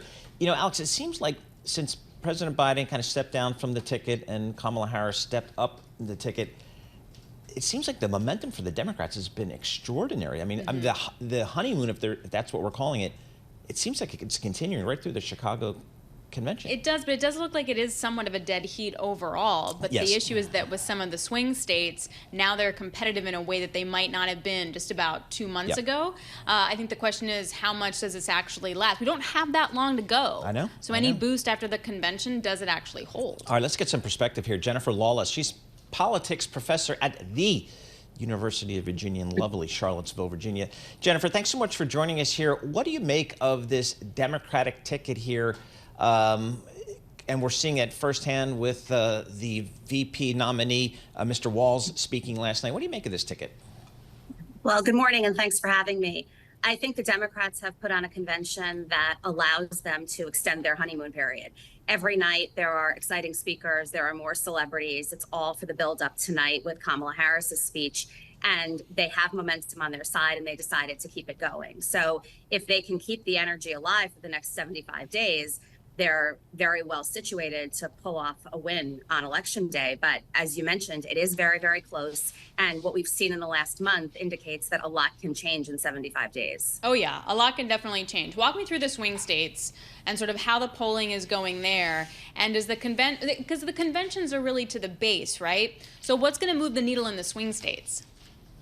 Well, so the conventions are to the base to mobilize and energize them so that they're then willing to go out and work for the campaign and volunteer for the campaign and do everything they can to convince every undecided voter to cast a ballot for Kamala Harris and Tim Walz. And so revving up the base matters because these are the people that then go to Wisconsin and Michigan and Pennsylvania to encourage independents and swing voters to cast their votes for the Harris-Walz ticket. And basically what we're seeing is momentum on Kamala Harris's side, even in those swing states. Most of the polling is still within the margin of error, but it wasn't prior to Joe Biden getting out of the race. And it looks like there are multiple paths for Harris. She could go for Michigan, Wisconsin, and Pennsylvania. She could also try to get to the 270 electoral votes through the Sun Belt because states like North Carolina, Arizona, Georgia, and Nevada are also now in play. So, Professor, what is, well, let me ask another question here. When should Kamala Harris sit down with the press? And good question. I mean, that seems like a reasonable attack from the Republicans on this candidate. What do you think your strategy should be? I think the strategy was right to wait until after the convention. This was record speed. It's only been 4 weeks, and she had a lot to do to get ready for this, including vet a vice presidential nominee. But I think that over the course of the next few weeks, there's no question that she has to sit down and do some sort of long form interview. The debate is also going to be really helpful. That's in a couple of weeks, and that'll give her an opportunity to more explicitly state and defend some of her policy positions. But even if there is not concern among Democrats that she hasn't spoken to the press, this is becoming a major criticism on the part of Republicans. And the only way that she can defend against it is to do it. Yeah, exactly. Is she gonna? Do we know? My sense is that she will. I don't think that we're going to be in a position where she's going to be holding these press conferences the way that Donald Trump has. But my sense is that she will do what traditional presidential candidates have done, which means have one or two pretty long interviews leading up to Election Day and several press opportunities. Professor, what do you think the strategy of former President Trump should be against this renewed momentum coming off of the Kamala Harris ticket? Well, if you listen to his campaign and the people that have been polling on the Republican side of the aisle, he does have an edge on some facets of the economy and on some messages regarding immigration. So many of his surrogates are out there talking about the economy and immigration because they know that that's their best argument to move forward.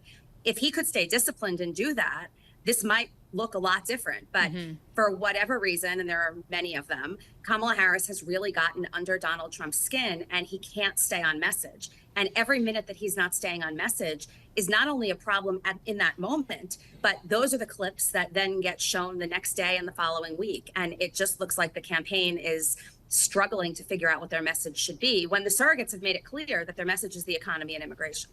When we take a look at, say, the moderate Republicans or independents or those that can go either way, what are they looking for that we know of that would, because at this point, we know who President Trump is. We know who Kamala Harris is. Like, what's going to move the needle for those guys? I think there are a few different groups of them. So some of them want to know what the Democrats are going to do regarding the economy and the southern border. And it's unclear to them what Harris's position is. Now, she's been part of the Biden administration. For political junkies, it's not that unclear what the position is, but she's got to communicate that. For another group of voters, they don't want to vote for Donald Trump, but they need to be convinced that Kamala Harris can win this race. These were people who were not excited about Joe Biden because they thought that their vote was incidental. It wasn't going to matter. And then there's a final group of people who really care about the direction of the country and the future. And I think the Harris-Walsh message about freedom is smart because it can apply to almost any issue. And so the question then becomes, who's able to communicate more effectively to those voters? Because there are things that both candidates offer them, and it's just going to ultimately be a race to the finish. Jennifer, what's the role, if any, of President Biden in this campaign?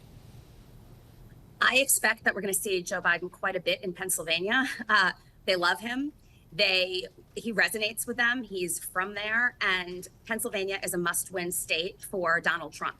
So if the Democrats can hold Pennsylvania the way that Joe Biden won it in 2020, then it makes it almost impossible for Donald Trump to win the White House. So my bet is that he's going to spend much of the campaign over the course of the next 2 months there. All right, Jennifer, thank you so much for joining us. Really appreciate it. Jennifer Lawless, she's a professor of politics at the University of Virginia in the lovely Charlottesville, Virginia. Be sure to catch Bloomberg's Joe Matthew and Kaylee Lines. They're going to be at the DNC tonight on a special edition of Balance of Power starting at 8 p.m. Wall Street time on Bloomberg Radio and Television. So they're going to have the latest there from D.C. And going till the end of time. Yes. Because these guys have run really, really late. Yes. I got to say. I have to admit, I don't know why, from a programming perspective, just from a media, television perspective, why you would put your A-list speakers so late, so out of the window for much of the country. Well, Jody Schneider was talking to us a couple days ago, and she was like, there was a lot of security to get into the event, etc. But sure, guys, come on. Yeah, you're right. Like your stage manager, your program director, Yes. like, let's get this together. Like, I can't watch something at 11:45 p.m. at night. No, but I mean, Girls gotta sleep. You know, I mean, if the NFL can figure this out, which is you start, Monday Night Fair. Football not at 9 p.m., but at 8 p.m., that's how you maximize your audience, East Coast and West Coast. Maybe these conventions can figure it out as well. So we'll see. But we got Kamala Harris speaking tonight, so that'll be fun. The keynote there. And so again, be sure to catch Bloomberg's Joe Matthew and Kaylee Lines from the DNC tonight on a special edition of Balance of Power starting at 8 p.m. Wall Street time on Bloomberg Radio and Television. How good is that? It's so good. And also, we're just moments away from initial jobless claims. Let's see about that reaction function, right? Yep. Estimates coming in at 232,000. We'll break down the latest. This is Bloomberg.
markets, headlines, and breaking news 24 hours a day on Bloomberg Radio, Bloomberg Television, and the Bloomberg Business app. This is a Bloomberg Business Flash. From the Bloomberg Interactive Broker Studio, I'm Lisa Mateo. Yeah, we are just moments away from initial jobless claims for last week. Ahead of it, let's check the markets right now. We have NASDAQ futures up about 0.2%, 55 points. We have Dow futures little changed, up 21 points. S&P futures up 0.1% or 10 points. We check the 2-year yield at 3.95%, and that's up 2 basis points. All right, the numbers coming in. So initial jobless claims for last week. The survey was for 232,000 coming in exactly at 232,000. The prior 227,000, that was revised up to 228,000. A little shift in the market. NASDAQ futures still up about 0.3%. Dow futures little change. S&P futures up about 0.2%. I know you guys are going to break it down even further. That is your Bloomberg Business Flash. Paul and Alex. All right, Lisa Mateo, thank you so much. We appreciate that. Alix Steel sitting in for Tom Keene. I'm Paul Sweeney. We're live here in our Bloomberg Interactive Broker Studio, streaming live on YouTube. So head over to youtube.com, search Bloomberg Podcast, and that's where you'll find us.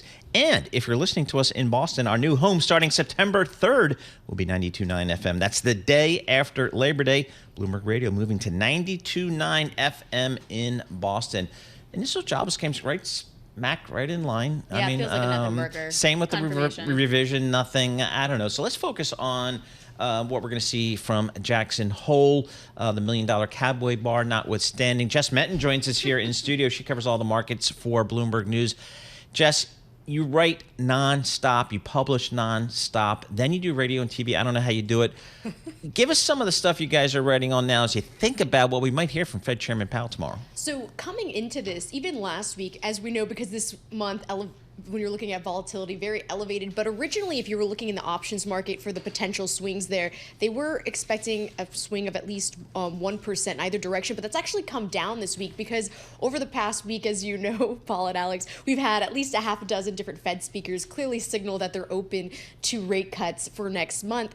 And so really, it's more of the tone that Powell has during this. And because even if you're thinking about Bill Dudley, obviously and a Bloomberg opinion columnist here, but a former Fed official at the New York Fed had signaled that don't expect there to be any sort of indication on what the size of the cuts could be. But clearly when you have different hawks like McKee Bowman come out, kind of trying, still somebody who's open to cuts, but want to walk back those expectations for something like 50 basis points, which in WIRP, we've seen that come down to about 30 basis points now for that next meeting. So when you're looking at the swing now, it's about 0.8% for the S&P 500 of a swing in either direction that options markets are betting on. So really, they're expecting at least Powell, as long as he keeps the tone clear, then that to them is the signal that it would be kind of a live meeting here at the September meeting. What's the skew? So is there more, is it more expensive to buy puts or calls, which would then basically understand if that positioning that you're talking about, that 0.8% swing is to the up or downside? Yeah, so I did a story on the skew in particular and looking at puts. So they've dramatically fallen. So at the start of the month when we saw what was happening,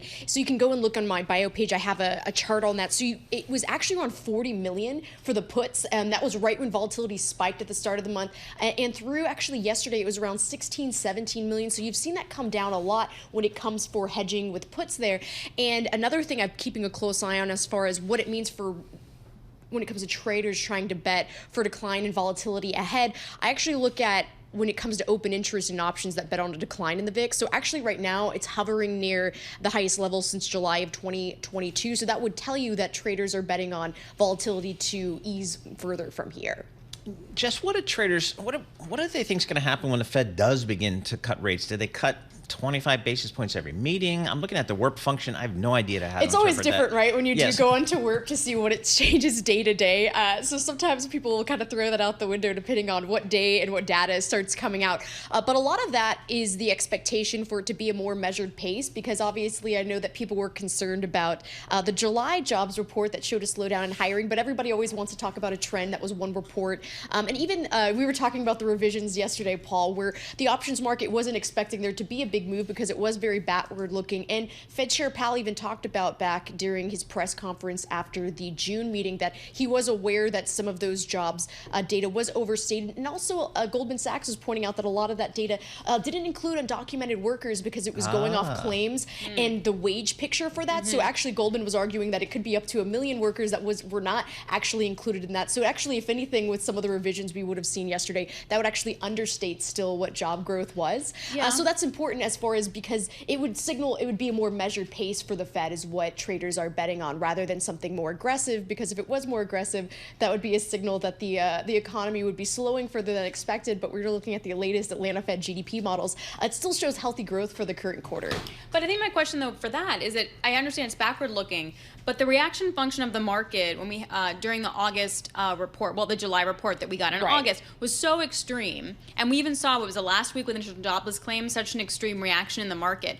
And when you have that kind of revision, does it change that reaction function? Well, actually, a lot of that sell-off started happening the day before that jobs reading came out. So you had markets rally that Wednesday, July 31st, whenever Fed Chair Powell was obviously speaking and signaling that he was open to those rate cuts in September. Then the following day, you saw that sell-off started beginning, but a lot of that also was tied more to technical factors like the dollar yen and the carry trade. So that was unwinding even before that jobs report. So that was probably more of a catalyst for selling, but that wasn't just the only part of that. But again, I feel like when you are speaking with traders, a lot of this data is very backward looking, especially with the revisions, because they go from April of last year to March of this year. So it doesn't give you a clear picture of, say, what the July data would have looked like or prior months right before that too. All right, your equities compadres, Elena Popina, Matt Turner, and Natalia K. I'm just going with that. Natalia K. I'm not even No, I'm not going to go there. I can't do it. She's being a producer on Alex's show. I know. Though. You can do it. All right, how was it again? Can you... Well, now I can't do it. No. You're putting the pressure on her. Natalia, come in here and tell us how to say your name. So look, she's right there. She just walked by. She just walked by. She doesn't even know. We're talking about her. All right, they had a good story out. Banks obtained crucial jobs data while the report was delayed. I'll explain this. So this actually had to do, because you and I was filling in for obviously the great Alix Steel yesterday from 10 to 12. So I was in with Paul. So when the data was supposed to come out at 10 a.m., it was delayed. So Paul and I were covering that. Actually, a lot of what they're talking about is more economists started calling, because obviously they have their modeling that they're trying to get out to clients. So they would call the BLS to try to figure out, why is this delayed? Can we get the numbers? So they were able to get some information from the BLS. But a lot of that was rolling out because they had certain state-related data and other things like that. So that story that they wrote, that's what they were talking about, that economists were trying to get. And then you quote our good friend Yelena Shuliateva. She's a senior economist at BNP Paribas, formerly at Bloomberg Economics. She's an economist there. She kept refreshing the webpage, waiting for the numbers. Then she said, we called the public line a couple of times and they gave us the number. That's so right. There you go. Okay. Oh, wow. That's interesting. So that's what basically kind of the crux of the story was. So a lot of economists were trying to figure out. Steve Rasciuto at our good friend. The clients wanted to know where's the data, so they had to call the BLS to try to get it. Okay, next market event is going to be NVIDIA. Yes. And we were talking to Scott Croner over at Citi, and I asked, is NVIDIA going to be a market event or an NVIDIA event? What is the options market talking about with that? Yeah, so Stu Kaiser at Citigroup, so he covers the option side of things, and Croner does more of the sort of equity calls as far as where the S&P 500 year-end targets would be. So right now, Stu Kaiser sees the implied move for NVIDIA to be a swing of either direction of about 10% move there. Wow. So that's actually above the long-term average, which is around 7.5% in either direction here. So clearly, and this is also NVIDIA's earnings are coming out next Wednesday. I will be off next week, so unfortunately I will miss this. But y'all have fun. Okay, but let's be totally honest. Yeah. Will you be looking at the numbers? Of course. And will you, yeah, okay. So you're going to be doing some backdoor working. Right. I'm off on Wednesday too, and I'm definitely not going to be looking at the No, numbers. I'll be looking. Paul, I leave you. I'll probably be somewhere off in Europe, but I'll still be checking. Yeah, you're going to be in Europe? Of course you will be. Yes, I don't know where yet. I'm still trying to figure whoa. out. You know how So I do this, you're Paul. going to be on vacation next week. Yes. In Europe. Yes. But you don't know where. Correct. I don't get it. Do you just have a flight? No, I'll figure it out Saturday. I'll book something and just hop on a flight. Wait, I do this all the time. You don't have a flight? I went to Prague. I did this when I went to Greece. I do this all the time. I just kind of figure it out. Way to do it. It's how I roll. It's a lot of fun. It keeps things entertaining. Oh my God, my husband's brain would explode. like he can't even handle an airport. No, he's a travel freak out. Okay. So he's fine. Oh, I got that TSA pre-check. No, me too. I'll go like half an hour before boarding, and he's like, "Can we go 4 hours before, please?" I'm usually racing. I'm the one running. I'm like, "Don't close the doors." I used to do that back in the day. Anyway. So all right. So I can't wait to hear where you're going because I know.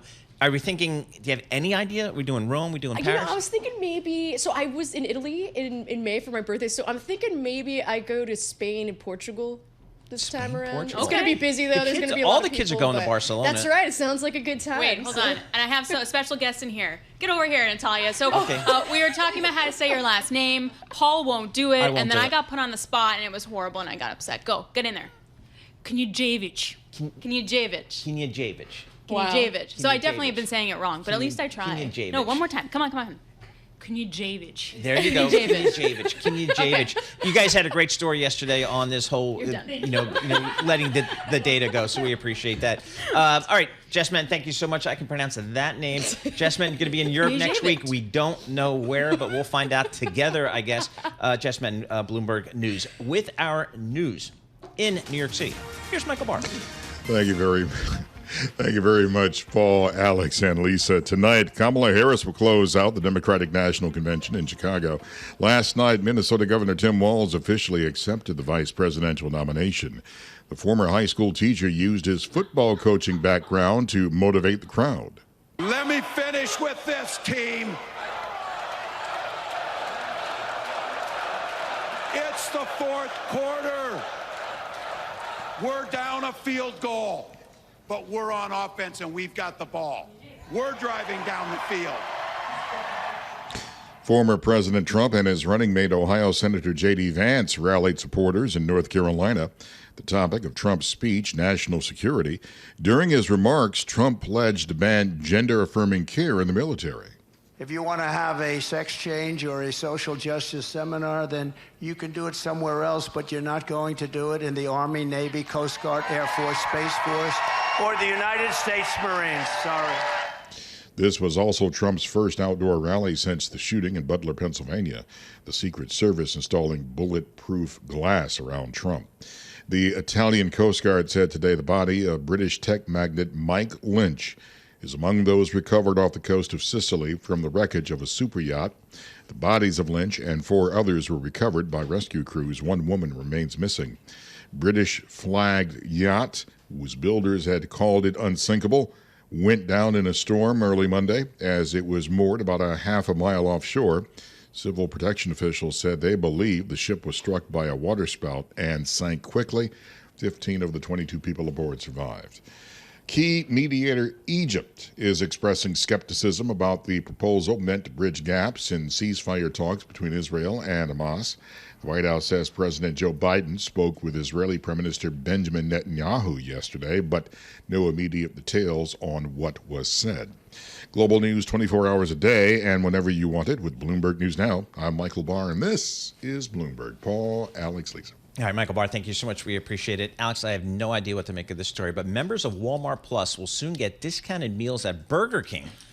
The latest in a string of new benefits as membership program chases its far larger rival, Amazon.Prime. Lisa, Mateo, Alex, mean anything to you guys? No, I don't understand. understand. I think it's because a lot of Walmart's customers go to Burger King, so they think that that's going to kind of be the draw to get more people to join them instead of Amazon Prime. I'm not too sure. Or it's just basically like a perk in order to sort of ditch Amazon Prime to go to Walmart Plus, right? But if you just look at the money, a full price membership for Walmart Plus is just $98. Prime costs $139. Yes, when I was Amazon Prime first, it was $99. Like, it's totally worth it, but still, like, that creeps, and all of a sudden you're looking at your subscription services and going, wait, what? All right, Amazon Prime I think is a great deal because you get the video service and all that. But just the crazy delivery stuff is just amazing, totally worth it. Well, okay, if there was like free Chipotle in there, that might get my attention. Right, okay, so just Burger King's not for Paul. But I mean, as Bloomberg is reporting, now Walmart is adding discounts at Burger King, a chain that is popular with Walmart Plus members, executive said. See? Lisa, you're right. I mean, I never would have. I guess that makes sense. But again, Walmart Plus, you probably got to be there because I mean, every quarter, Walmart's e-commerce stuff is up 20%. I mean, they continue to do a great job. It's unbelievable how Walmart does compete. I mean, they're right there with Amazon, I think, just in terms because also with Walmart, they're basically a huge warehouse store at the end of the day. All right, coming up, we're going to talk more about the DNC tonight with Bloomberg Reporter.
markets, headlines, and breaking news 24 hours a day on Bloomberg Radio, Bloomberg Television, and the Bloomberg Business app. This is a Bloomberg Business Flash. From the Bloomberg Interactive Broker Studio, I'm Lisa Mateo. Not much movement in futures. This is after initial jobless claims for last week came in basically right on target with expectations. 232,000 applications. The prior was revised up to 228,000, so just a slight change there. Continuing claims, that edged up to 1.86 million. So right now, NASDAQ futures up 0.2%, 44 points. Dow futures little changed, up 15 points. S&P futures up 0.1% or 7 points. The bond market, the two-year yield 3.97%, up 3 basis points. The yield on the 10-year 3.83%. That's up 3 basis points. We have spot gold lower, 2,501 an ounce. Brent crude $76 a barrel. WTI crude $72 a barrel. Well, it looks like the fight for top talent at U.S. law firms, it's starting to heat up. The Financial Times says they're offering junior lawyers as much as $50,000 to refer people for a job. And McDonald's expanding. Wall Street Journal reporting it plans to invest $1.3 billion in the UK and Ireland over the next 4 years, opening up new restaurants, creating over 24,000 jobs. And finally, could fast food chain Chick-fil-A soon become Flick-fil-A? Deadline says it's working with a few major production companies to create family-friendly shows for its own streaming platform. Just what we need, another one. That is your Bloomberg Business Flash. Paul and Alex. What? I know. I'm going to leave that right there. Streaming. Will there be chickens? Chicken and dancing? streaming. Go figure. All right, we got Alix Steel here. Paul Sweeney. We're live here in our Bloomberg Interactive Broker Studio. We're streaming live on YouTube, so check us out there. And you go to Bloomberg Podcast, and that's where you'll find us there. Let's go back to Chicago. Talk a little politics, because that's where the Democrats are. They are gathering here for the big night tonight. Vice President Kamala Harris was speaking tonight. She'll be the keynote. Jonathan Tamari joins us. He's a Bloomberg reporter for Bloomberg Government. He is in Chicago. Jonathan, what do you expect to hear from Vice President Kamala Harris tonight in her really big speech? Yeah, I think she's going to be talking about turning the page, and it's an interesting kind of situation in this campaign because she is effectively an incumbent. She's part of the administration, the number 2, but she is presenting herself as the change candidate here, a change from both Joe Biden and from Donald Trump. Even though he's out of office, he's kind of dominated the political conversation for a long time. And honestly, like a change in the face of America as somebody who is part Black, part Asian American, a woman, a change from, 2 older white men who had been on the ticket and who many voters did not like for a long time now. When we take a look at what's happening outside, there was a lot of worries about the protesters and if there would be any violence, etc. Was this like a 1968 situation? How has that played out? Like, what's the mood outside on the ground? It's been a lot more tame, I think, than people expected. Certainly far short of 1968. There are certainly people who are protesting, people who are making their voices heard, but it has really not filtered into the events inside the arena or even really near the arena. They're about a half a mile away, and walking around in kind of where all the main events are, you're not really aware of them. Jonathan, between now and Election Day, is it just all about the swing states? Is that where we've come to? Pretty much. These elections are going to come down to 6 or 7 states. 10,000, 20,000, tens of thousands of votes in those 7 states or so. And so if you live in those states, expect a barrage of visits and television ads. And if you don't, maybe they'll come through for a fundraiser, but you're probably not going to see a lot of the candidates directly. Now, you're a Congress reporter, right? So I guess my question also becomes, regardless of who wins the White House, what are we looking at in terms of the makeup of Congress? So it's going to be closely divided either way. There's almost no scenario where one party's going to have like a major supermajority in either chamber. The Senate is a really tough climb for Democrats. The map just favors Republicans. Democrats would basically have to win every tough race in order to keep control there. But they say they're optimistic, but it's a tough climb. The House is a little bit different. Democrats more optimistic there. A lot of the key races are in New York and California, which obviously are blue states on a presidential level. They're hoping that a big presidential win in those states will get them the seats they need to take the majority. But like Republicans, they'll probably end up with a pretty small majority if they do. Vice presidential nominee Tim Walz, how did he do last night, do you think? Well, I think he was an interesting contrast, not necessarily in policy to Kamala Harris, but in personality type, where she's the kind of hard-driving lawyer from the coast, kind of a type A personality, I think we could all agree. Walz is that more kind of Midwestern dad guy, talking about coaching football, having, his former players and students coming up on stage with him. I think he gives more of a different vibe. And I talked to a delegate here from Iowa, and she said, yeah, he just represents the middle of the country much more than Harris or even some of the other Democratic contenders for vice president would have. When do you think we get more policy, right? So today's going to be the end of the theatrical event. It's going to be about inspiration, etc., future, change 2.0, I guess, if we could put it like that. When do we get actual policy?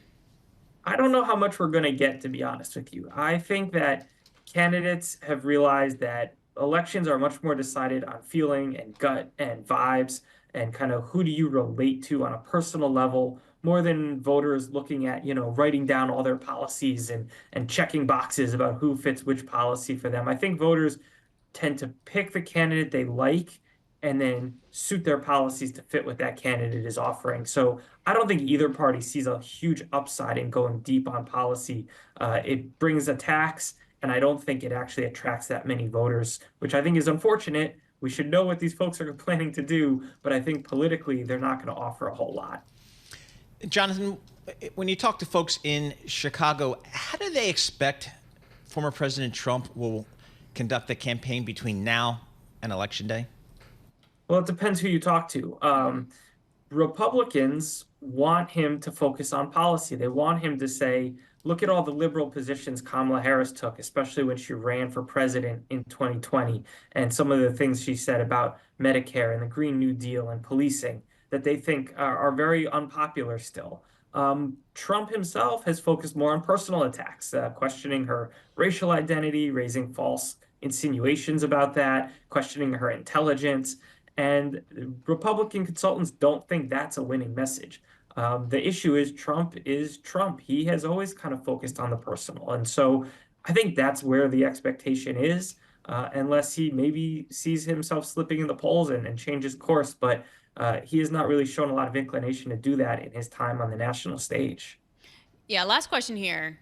RFK Jr., any thoughts on that? Wow. Okay, well, the producer said it. I'm a sub. I feel like I need to represent. Any chatter about who he's going to endorse? Anyone care about that? I mean, people think he's going to endorse Trump. I don't have any personal inside information on that. I don't think there's a ton of chatter. I think it's more kind of like a sideshow here. Although, look, if he brings 1-2 percentage points, that could be enough. Pennsylvania's been decided by less than 1.5 percentage points each of the last 2 elections. So if he's able to bring that along, maybe, but he hasn't seemed to have a lot of traction. My suspicion is that he already probably gets a lot of folks who maybe vote for Trump anyway. Just real quick, Jonathan, in terms of speakers, anybody kind of surprised to say, oh boy, this person could be the future? Well, there's a bunch of folks who are kind of auditioning to be that person.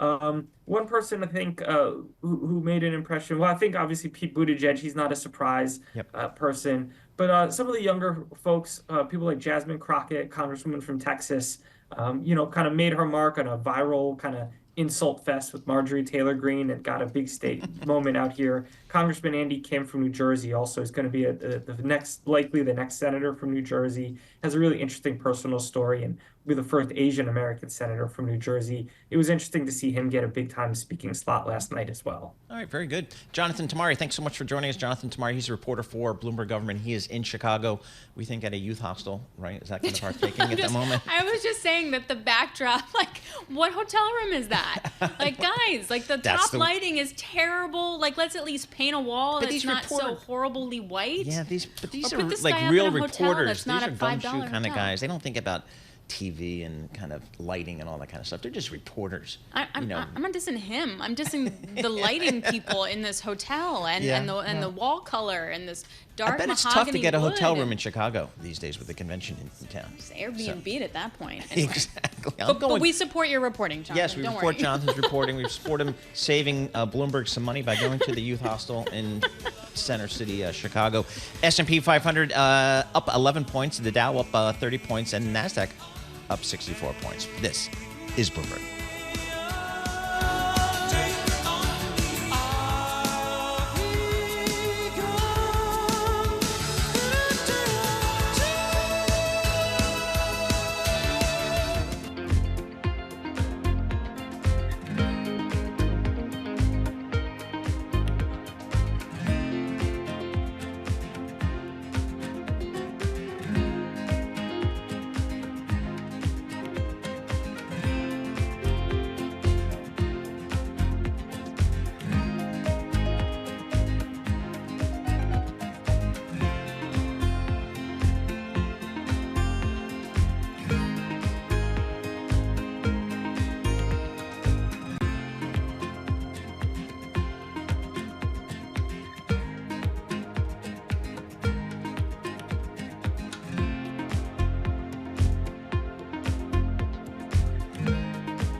This is Bloomberg Surveillance with Tom Keene and Paul Sweeney. We're addicted to the parlor game, the Fed, the monetary ballet. Where do you see opportunities in a fixed income space here in 24? With Lisa Mateo on markets. AI affecting demand for cloud computing. And Michael Barr with news. Another legal setback for Donald Trump, this time across the pond. The best in economics, finance, investment, and international relations. This is Bloomberg Surveillance on Bloomberg Radio. All right, coming up in this hour, we're going to check in with Julia Pollak. She's the chief economist at ZipRecruiter. Get her thoughts on this labor market. In studio, Matt Winkler, the founder of Bloomberg News. He's got a nice column on the great state of North Carolina. That's going to be a pivotal state here coming up in this election. He breaks down the economics of North Carolina. Penny Foley, portfolio manager, TCW Emerging Markets Group, is going to talk about the opportunities in emerging markets. So a lot coming up in this hour. Let's kick it off with one, Lisa Mateo. You got it. And we have futures. Still have green on the screen. Initial jobs claims show that the labor market is cooling only gradually. We have a slight lift, about 4,000 to 232 applications filed last week. We have NASDAQ futures up 0.3%, 75 points. Dow futures up 0.1%, 58 points. S&P futures up 0.2%, or 14 points. To the bond market, the 2-year yield 3.97%, up 3 basis points. The yield on the 10-year 3.82%, and that's up 2 basis points. To earnings we go. We'll start with Peloton. Reported revenue profit that beat estimates in the fourth quarter. Shares up about 12% right now. The company also easing those worries about its leadership, saying that its CEO search is, quote, well underway. BJ's Wholesale Club, their shares down 7%. Comparable club sales for the second quarter topped estimates. That excludes gasoline sales, but second quarter revenue, that fell short of expectations. And shares of Vance Auto really taking a hit, down 22% now. It slashed its full-year outlook for sales and profit. Now, later this afternoon, we'll hear from Ross Stores, Kava Group, Intuit, and also Workday. That is your Bloomberg Business Flash. Paul and Alex.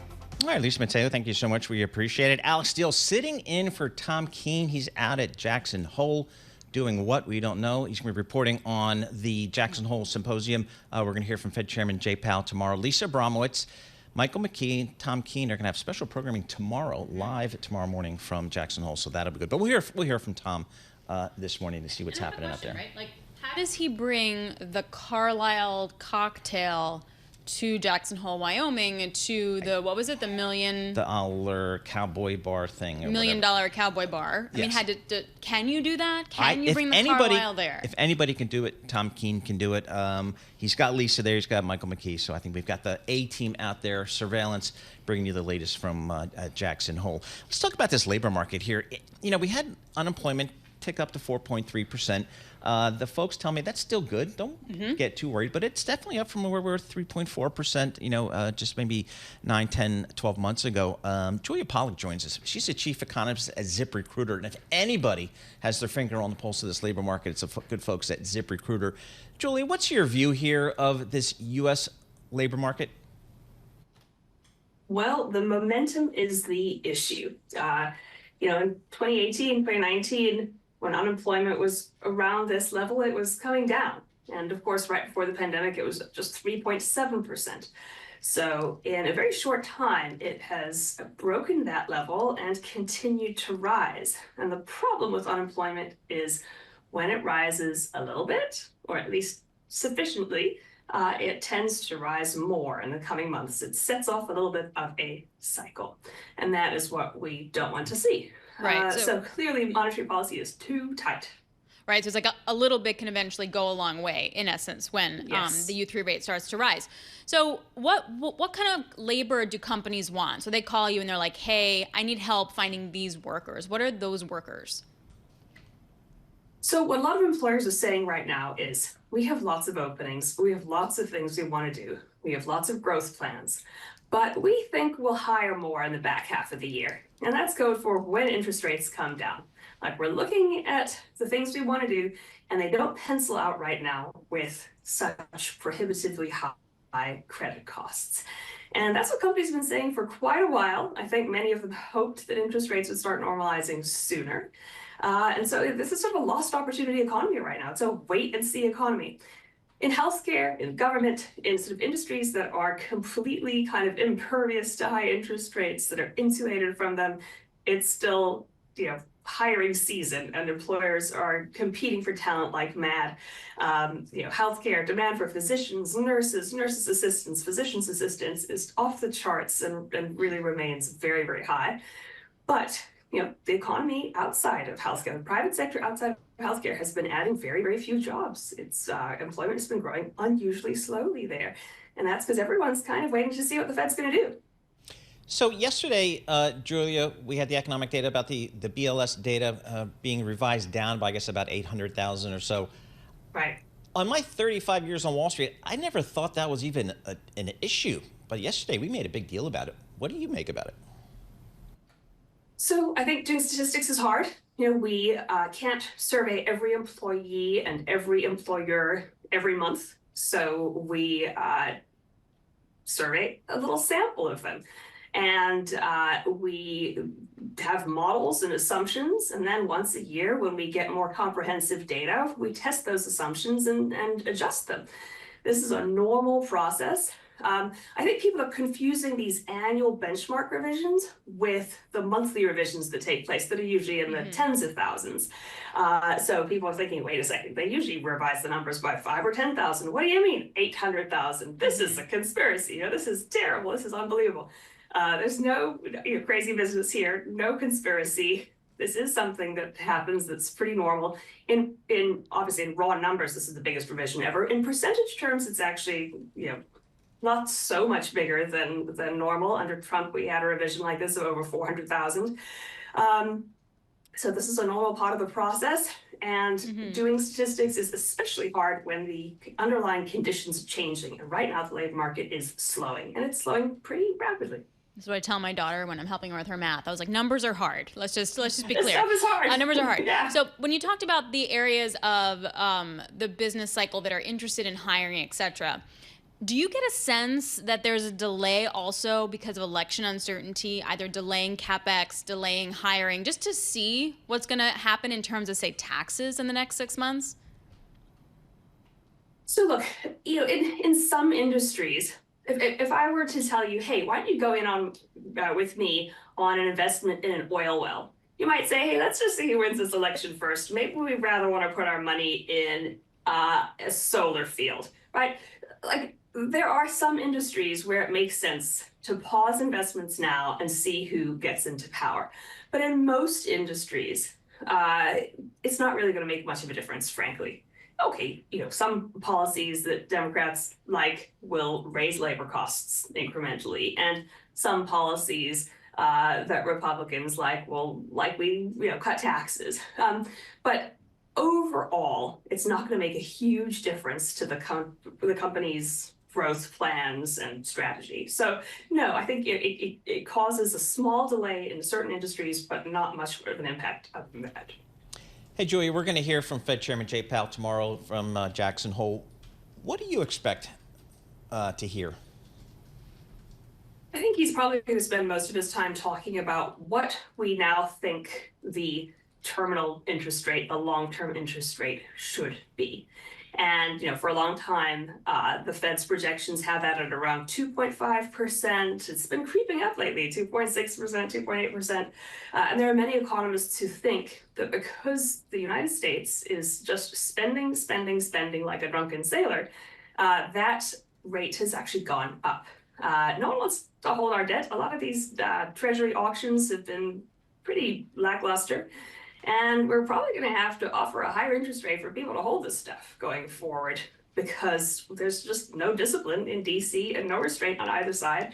And one side wants to raise spending and one side wants to cut taxes, and there's no one who wants to bring our fiscal house in order. So cutting Medicare and Medicaid and making adjustments is almost sort of off the table these days on both sides of the aisle. Yeah. So the long-term rate might be higher. Probably some economists say 3.5%. Yeah, I don't think it's ever been truly on the table in a meaningful way. Circling back to the areas where you mentioned you still see growth, like nursing care, elder care, right? Are wages coming up to that? Are we seeing an increase in wages with the amount of job openings that we have? We are. I mean, so the pandemic, of course, was an unusual period where those wages shot up, and there were lots of benefits to be had. But there are still many, many hospitals that are trying to find ways to offer more training assistance, to offer more help with living costs. So I mean, that's a place where, yes, we can expect to see wages continue to rise to incentivize the investments that people need to make in their human capital in order to get those jobs. I mean, the training is not easy. You need to, go to a nursing school or get licensed, stay up to date. So Right. you do definitely need to show people the money. All right, Julia. That's a hard job. Yep. Julia, thank you so much for joining us. Really appreciate getting your thoughts here. Julia Pollak, chief economist at ZipRecruiter, with our news in New York City. Here is Michael Barr. Thank you very much, Paul. Alex, Lisa, Democratic vice presidential nominee Tim Walz used his speech at the Democratic National Convention to appeal to swing state voters. Walz also had a pointed attack at former President Trump's agenda. Is it weird? Absolutely. Absolutely. But it's also wrong. And it's dangerous. Tonight, Vice President Kamala Harris is set to accept her party's nomination for President of the United States. Bloomberg's Amy Morris has a preview. San Francisco Mayor London Breed had some words of advice for Vice President Harris. When she is herself and giving it her all, and speaking from the heart. There is nothing like it. She is strong, she is firm, she is committed to doing this work, but also she's a very compassionate person who deeply cares about justice and taking care of people, and she's proven that time and time again with the work that she's done over the years. Breed says Harris is known for her prosecutorial skills, and while she is tough on crime, she also holds compassion for small-time first offenders. Amy Morris, Bloomberg Radio. You can catch Harris's remarks live on a special edition of Bloomberg Balance of Power with Joe Matthew and Kaylee Line starting at 8 p.m. Wall Street time on Bloomberg Radio and television. The Republican vice presidential pick, Ohio Senator J.D. Vance, had a chance to listen to Minnesota Governor Tim Walz' speech last night. In it, Walz called the controversial Project 2025 a playbook for a future Trump administration. Vance reacted. Donald Trump speaks for himself, and all he said about Project 2025 is that his agenda is his agenda, and Project 2025 has nothing to do with his campaign because it doesn't. J.D. Vance spoke to ABC.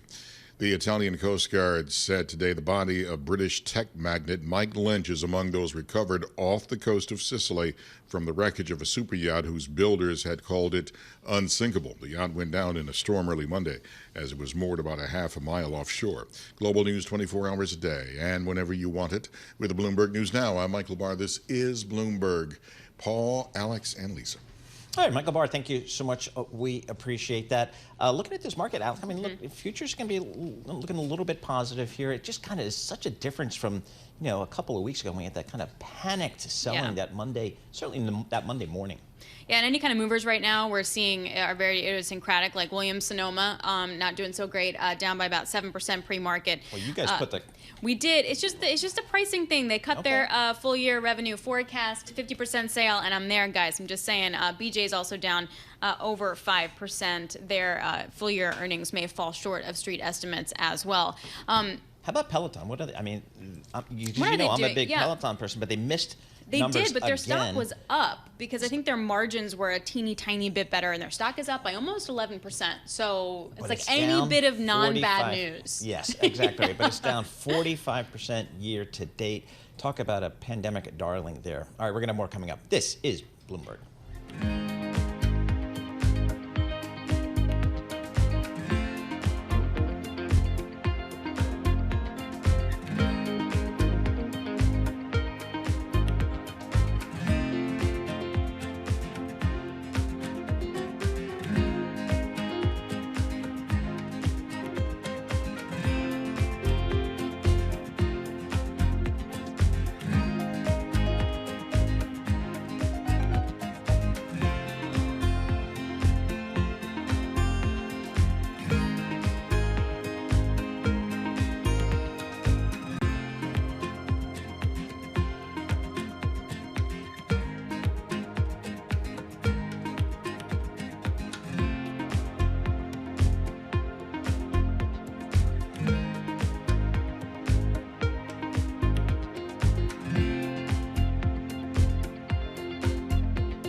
Markets, headlines, and breaking news 24 hours a day on Bloomberg Radio, Bloomberg Television, and the Bloomberg Business app. This is a Bloomberg Business Flash. From the Bloomberg Interactive Broker Studio, I'm Lisa Mateo. Right now, futures, NASDAQ futures up about 0.4%, 83 points. Dow futures up 0.1%, 56 points. We have S&P futures up about 0.2%, or 15 points. We have the two-year yield at 3.97%. That's up 4 basis points. A yield on the 10-year, 3.83%, and that's up 2 basis points. Spot gold lower, $2,497 an ounce. We have Brent crude, $76 a barrel. WTI crude at $72 a barrel. We have The dollar stronger, Japanese yen, euro weaker, British pound stronger, Bitcoin down nearly 1% at 60,000. On the economic calendar for today, we told you about jobless claims. We're also waiting for a read on manufacturing and services and July existing home sales. To earnings we go. Urban Outfitters, Anthropologie, Free People brands, down 13%. Posted quarterly sales growth came in below expectations, and the pressure continuing to build for Snowflake. Their shares down about 10%, delivered disappointing sales forecast. And yes, household goods retailer Williams-Sonoma down about 13%. It cut its revenue forecast for the full year. That is your Bloomberg Business Flash. Paul and Alex. All right, Lisa Mateo, thank you so much. We appreciate that. Alix Steel sitting in for Tom Keene. I'm Paul Sweeney. We're live here in our Bloomberg Interactive Broker Studio. We're streaming live on YouTube, so head over to youtube.com, search Bloomberg Podcast. I tell you, I'm a Jersey guy, but two of the best years of my life were spent in North Carolina as a student at Duke University. Man, the state's got everything. It's got the beautiful, well, first of all, it's got Duke in the middle, so let's start right there. And there's some other school down the road. I can't remember the name of it. Then you got the mountains of like Asheville, the western part of the state, and then you got this great coastline, the Outer Banks. It's got it all. I've heard the Outer Banks are amazing. Beautiful, fantastic. I have never. I've driven through North Carolina. Okay. On my way to Florida. That's a lot of people do that. A lot of people do that. Matt Winkler took a look at the state. He did it from a different perspective, like looking at numbers and math and economics and all that kind of stuff. Matt Winkler, he's the editor-in-chief emeritus of Bloomberg News, the founder of Bloomberg News. I got like 2,400 reporters around the world. He started it all. It's all his fault. Matt, thanks for joining us here in studio.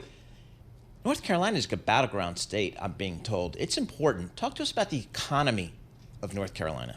Always great to be with you. And the economy in North Carolina actually historically has always been one of the best in the country. And that's especially true in the past 3.5 years, where North Carolina has actually outperformed the U.S. More so than it has in the past, and certainly in the recent past. And so what we're looking at is record personal income growth over the past 3 years, and record job creation. And all of that has made North Carolina, if you like, put it in play. In the current election. Only one time in this century has a Democrat claimed the White House through North Carolina, and that was Barack Obama in 2008. Now we see that the polls are converging to the point where it's too close to call, and that puts Kamala Harris in a very good position. What are the industries in North Carolina aside from Paul's Duke? Well, one we at Bloomberg would happily reference is finance. North Carolina actually is the only state, according to data compiled by Bloomberg, that my colleague Shinpei has happily shared with all concerned, which is that of the 10 largest banks in the U.S., 3 are in North Carolina.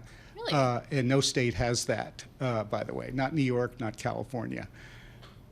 So finance is a huge part of the economy, and it's been booming the past 3.5 years. Information technology has been leapfrogging its historic growth and has overtaken every state actually in growth in North Carolina. So if you put those two together, finance and information technology, both are booming. When I first got down there, you thought of North Carolina as tobacco. Furniture, still big for both of those. But now, Research Triangle Park, so technology, healthcare is another big thing. The kids from Duke and North Carolina and NC State, they're staying in state because there's so much opportunity there. Which brings me, you and Shinpei have a great chart there about the labor market. It's pretty darn tight there, isn't it?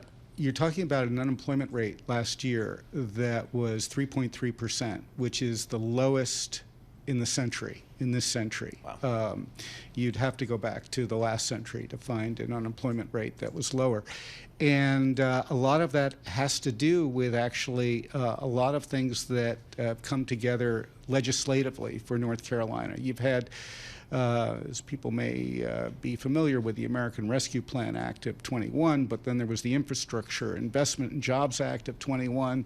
There was the CHIPS and Science Act. All of those pieces of legislation, including the Inflation Reduction Act, have contributed to massive job creation, particularly in clean energy. And for example, my colleague Liam Denning noted earlier in Bloomberg Opinion that Toyota is building a facility that in just a few years could employ more than 5,000 people, making enough batteries to power 500,000 new electric vehicles each year. And it's going to be 121 football fields, at least the size of the plant.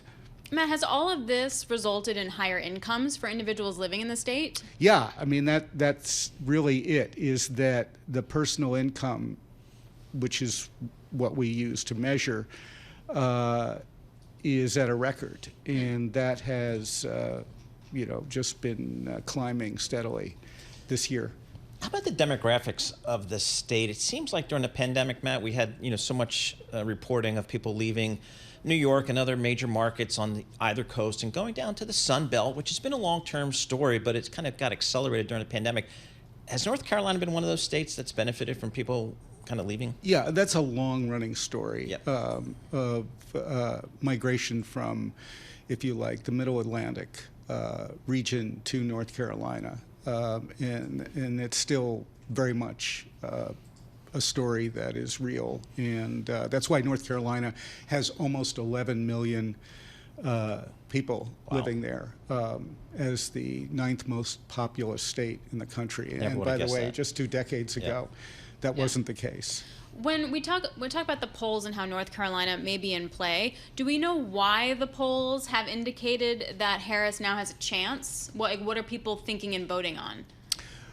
Well, there's no question the economy is important. Okay. And, that has been obscured by this seeming frailty of Joe Biden as president. And that has been a topic, obviously, for everyone, put in front of everyone. Once you get past that issue, the seeming frailty of Joe Biden, then you have to look at, well, what is happening in North Carolina? And when you look at the data shows the state is booming. And Kamala Harris now is a beneficiary. Of course, she worked with Biden in much of what he's done over the past 3.5 years. But the economy has actually been getting ever stronger in North Carolina. And by the way, one thing that I didn't reference in the column, but I have in previous columns, which is if you go to a Federal Reserve study that was published earlier this year, and it includes the years 22 and 23, it shows that something like 70%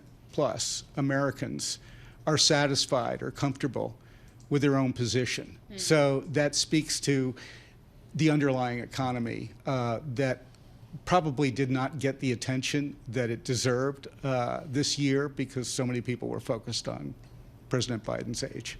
All right, Matt, thank you so much for joining us. Really appreciate it. As always, Matt Winkler, he's the editor-in-chief emeritus. He is the founder of Bloomberg News. Colin, today, he's written a number of columns over the last several months about some of these key swing states, California, Pennsylvania. Here's about North Carolina. And again, having lived there for a couple of years, and I still go back there a lot, there's just a lot going on there. I even thought about it as like the retirement place. You did? Yeah, but I'm sticking to the Jersey Shore for a variety of reasons. But if I would have done it near the Duke community down there, but it's just a smidge too far from the beach. I mean, aside from the fact that then you couldn't come in here and that would be horrible for everybody. Well, the weather change and climate change, you have to wonder how hot North America is eventually. North Carolina will eventually be. Yeah, everybody's. Yeah, I don't know about that. Like what's going to last. But it's a fantastic state there. A lot of good folks.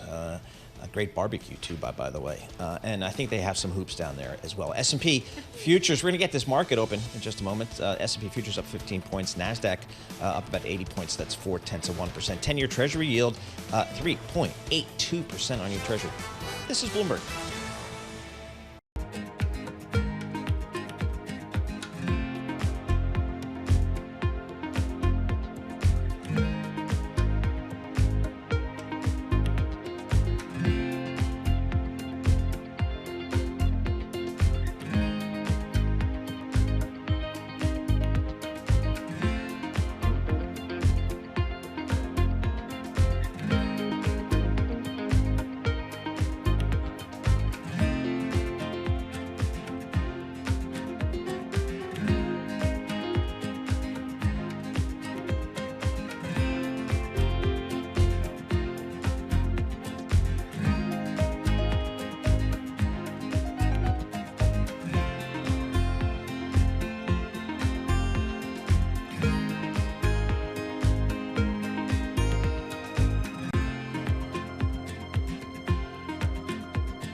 markets, headlines, and breaking news 24 hours a day on Bloomberg Radio, Bloomberg Television, and the Bloomberg Business app. This is a Bloomberg Business Flash. From the Bloomberg Interactive Broker Studio, I'm Lisa Mateo alongside Paul Sweeney and Alix Steel with your opening bell report. Now, stocks coming off that recovery of what was lost on Tuesday. Which way will we go today? We did get some economic data. Initial jobless claims for last week came in right on target with expectations, 232,000 applications. The prior revised up to 228, so just a slight lift to claims. Let's see how the market reacts this morning. We'll start with the S&P 500, up about 0.2%, 15 points, 5,636. We have the Dow up 0.1%, 44 points, 40,936. And we have the NASDAQ up 0.4%, 73 points at 17,995. The two-year yield at 3.97%. That's up 3 basis points. And the yield on the 10-year, 3.83%. And that's up 2 basis points. We have spot gold lower, $2,490 an ounce. Brent crude, $76 a barrel. WTI crude, $72 a barrel. At the open, also want to check in with Peloton, and look at that, shares up 20%. Nice. That is your Bloomberg opening bell report. Paul and Alix. Jen Sherman is my favorite instructor. I like for Robin. Even though I don't do it, I'm a big fan of hers. Okay. Wait, what do you mean? You don't do it, but you like her? How's that work? Yes, I follow her. I stalk her on Instagram. They most of the instructors have very active social media presences. Yeah, actually, we've had producers leave here to go produce stuff for Peloton. Really? In that, it's a real production situation. So you have to have stars, right? Look at Bloomberg Radio. Without us, forget exactly. it. The You gotta have the talent, as they stars. say. All right, Lisa, thank you so much. We appreciate that. Alix Steel, speak of talent and stars, sitting in for Tom Keene. I'm Paul Sweeney. We're live here in our Bloomberg Interactive Broker Studio. And if you're listening to us in Boston, our new home starting September 3rd will be 92.9 FM. That's the day after Labor Day. Back to work, Bloomberg Radio, moving to 92.9 FM in Boston. Emerging markets, we love emerging markets.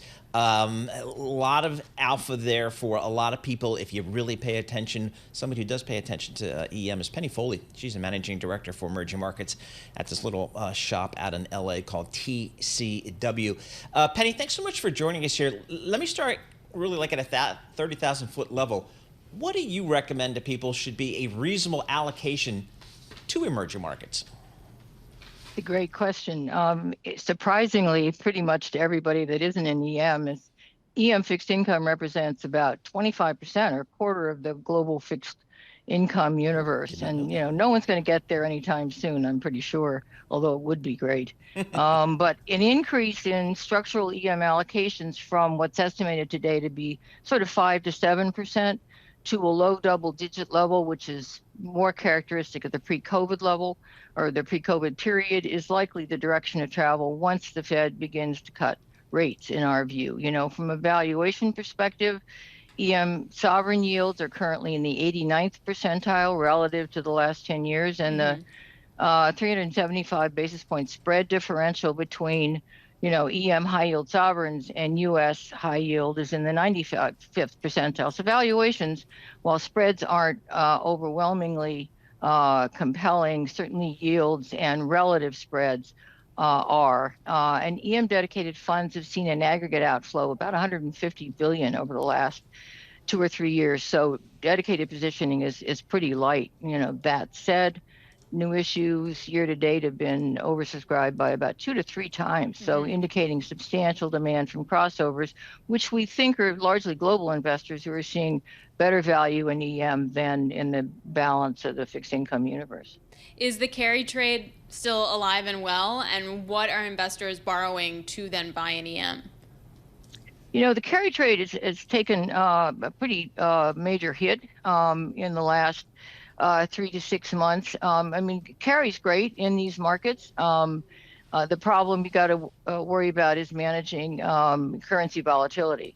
And when volatility was relatively low, FX volatility was relatively low, the carry trade was a terrific place to be.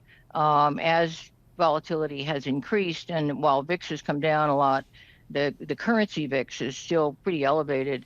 We're taking a more defensive approach by looking largely at relative value opportunities in local currency, as well as idiosyncratic things like Egypt, which has a lot of internal drivers, less exposed to global issues. Right. Penny, it looks like this United States Federal Reserve is about to begin cutting rates. How do you expect emerging markets to perform in a world where the U.S. is lowering rates? Interestingly, EM started to raise rates about a year before the Fed, and so has been able to bring inflation down substantially. In fact, inflation levels in emerging markets are now below pre-COVID levels, than not so for the developed world.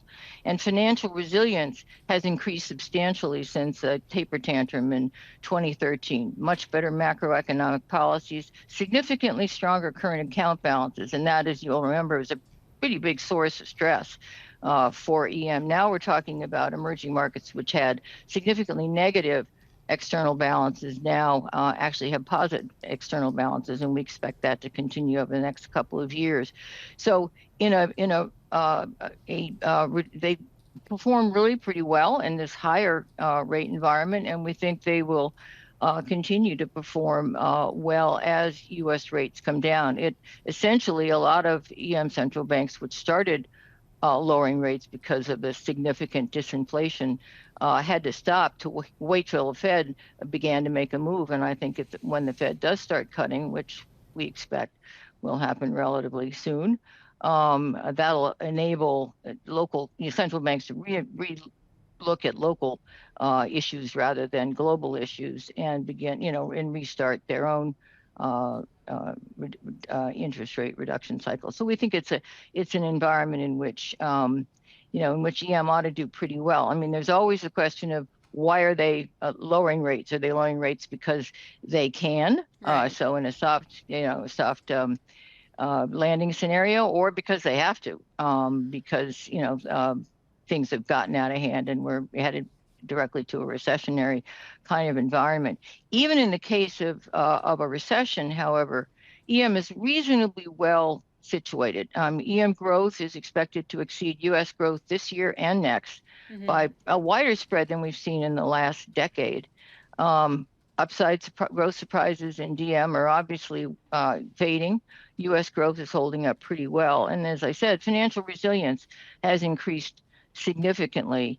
So obviously a recession is not EM positive, but financial resilience and domestic growth dynamics, I think, will continue to favor EM fixed income. Penny, when we talk about EM, it's a broad brush, right? But in Absolutely. EM, there's a lot of differentiators. What in EM looks most attractive, and what do you need to be avoiding? I think interestingly, EM just sort of as a whole, in terms of credit quality, we expect rating upgrades to exceed downgrades this year. So that's the first time that's happened in a decade. And that reflects some of this better governance and financial resilience that we talked about. When I got into this business, the story for EM investors was simple convergence. Okay, we're going to converge in per capita incomes to the developed world. Spreads will follow, and it'll be, a great opportunity. I think the story has expanded dramatically, and it's expanded really because we're in a world where we've got, a much more, geopolitical tensions worldwide, and you have macro instability in the developed world, and I think that's expanded the EM story from one of just simple convergence to one of strategic opportunities in really a multipolar world. Most EMs are likely to remain as neutral as possible in this environment. You've seen that over the course of the last couple of years, and benefit from shifting alliances both on trade, the nearshoring or the diversification of supply chains, and investment. So a lot of, for example, Chinese investors who would normally be investing at home are now, for risk management purposes, taking their FDI offshore, largely benefiting places like Indonesia and India. At the same time, there is, improving macro prudential policies and deleveraging, favorable demographics, and sort of structural demand for commodities. There's no question that in the near term, EM is going to be importing volatility from the developed world, whether it's a U.S. recession, a U.S. election, or whatever. and that's, so as a consequence, we've really reduced our exposure. We were very overweight high yield going into this year, which worked very well in the first half of the year. We have reduced that overweight and really are focusing on idiosyncratic stories in high yield, things like, again, like Egypt, and avoiding sort of more beta driven names. But I think, active management in this environment is going to continue to be an extremely important approach to the markets. Penny, thank you so much for joining us. We really appreciate getting a few minutes of your time. It's very helpful. Penny Foley, she's a managing director at emerging markets at TCW. Boy, we talked to like a handful of TCW people. They're the best. They're so good. Really good. I mean, there's not everyone's been like better than the next. It's really crazy. Lots of good people there. It's definitely one of the anchor meetings when you go out to LA. TCW and Capital Group. Everybody else is gravy. With our news in New York City, here's Michael Barr. Thank you very much, Paul, Alex, and Lisa. Vice President Kamala Harris closes out the Democratic National Convention when she accepts her party's historic presidential nomination. Harris will lay out her vision tonight for the country. Harris will speak a day after Minnesota Governor Tim Walz accepted the vice presidential nomination. Speaking in Chicago, Walz introduced himself as a teacher, a coach, and veteran with bipartisan credentials. Walz also took aim at Republicans. If these guys get back in the White House, they'll start jacking up the costs on the middle class. They'll repeal the Affordable Care Act. They'll gut Social Security and Medicare, and they will ban abortion across this country with or without Congress. In an interview with CBS after the speech, former President Donald Trump's running mate, Senator J.D. Vance, responded to some of the accusations. In fact, I think it really just is fundamentally incompatible with the record. Look, Kamala Harris has proposed giving Medicare to illegal aliens. That would bankrupt that program and throw an entire generation of America's seniors into poverty. And there's word that Robert Kennedy Jr., a lifelong Democrat turned independent candidate for president, plans to pull the plug on his campaign today and endorse Donald Trump. The Italian Coast Guard said today the body of British tech magnate Mike Lynch is among those recovered off the coast of Sicily from the wreckage of a super yacht whose builders had called it unsinkable. One woman remains missing. The bodies of Lynch, who had been celebrating his recent acquittal on fraud charges with his family and the people who had defended him at the trial in the United States, and 5 others were recovered by rescue crews following Monday's tragedy.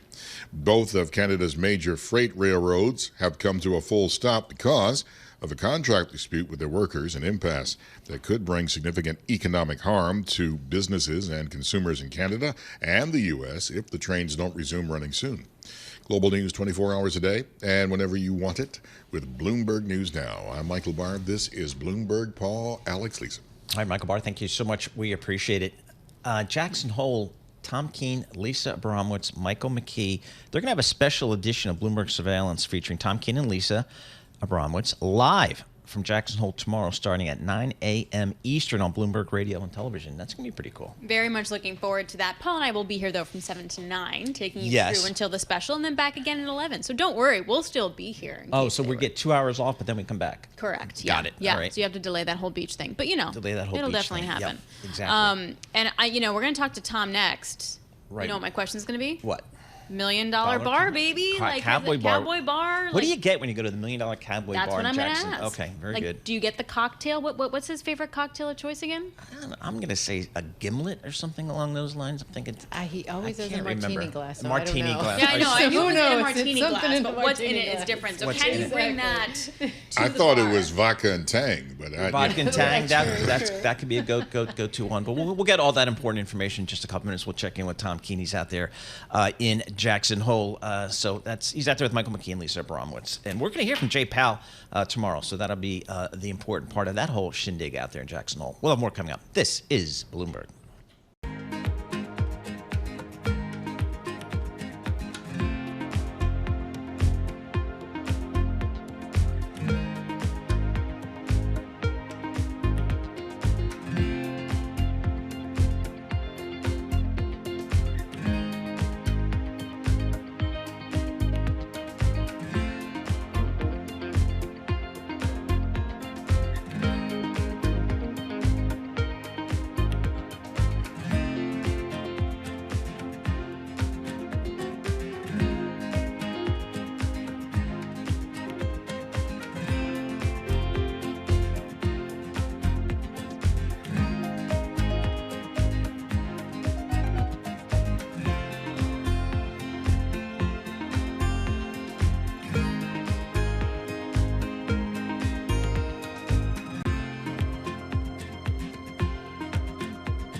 markets, headlines, and breaking news 24 hours a day on Bloomberg Radio, Bloomberg Television, and the Bloomberg Business app. This is a Bloomberg Business Flash. And this Bloomberg Business Flash brought to you by Interactive Brokers Portfolio Analyst. Consolidate and analyze all your financial accounts on one powerful dashboard for free. Sign up at Portfolio Analyst at ibkr.com/freepa. All right, stocks. We have green on the screen after applications for U.S. jobless benefits barely rose last week. Right now, we have the NASDAQ up 0.3%, 55 points. The Dow, little change, up 32 points. We have the S&P 500 up 0.2%, or 14 points. We have the two-year yield at 3.99%, up 5 basis points. The yield on the 10-year, 3.84%, and that's up 4 basis points. Spot gold lower, $2,484 an ounce. We have Brent crude, $76 a barrel. WTI crude, $72 a barrel. Moving the markets, Advance Auto Parts down 18%. It slashed its full-year outlook for sales and profit. Then you have Williams-Sonoma down nearly 8%, cut its revenue forecast for the full year. And finally, some news from Crayola. It's hoping that its crayons bring back these happy memories of your childhood because it's received a patent for the smell of them. It hopes to pump that smell through aisles of retailers. Unfortunately, it's not going to be available for this back-to-school season, but maybe in the future. That's your Bloomberg Business Flash. Paul and Alex. All right. Good stuff. I don't know. You don't like the smell of crayons? No. I have no strong Crayola Have you not been to feeling. the Crayola factory out in Jersey? Yes, in Pennsylvania. Pennsylvania, Yes, right. Yeah, exactly. I think I did It's been 3 or there. 4 field trips to that thing for my kids throughout. Were you just smelling everything all the time? Yeah, there's a factory where you make Crayola crowns. It's a thing, and you can go toward it. It's not far away. Head out to I-80 from New York City, and you'll find it. All right, Lisa Mateo, thank you so much. Alix Steel sitting in for the Tom Keene. Why is she sitting in for Tom Keene? Because he's out in Jackson Hole. Where else would you expect Tom Keene to be? He's out there with Lisa Bromwitz and Michael McKee anchoring our coverage out there.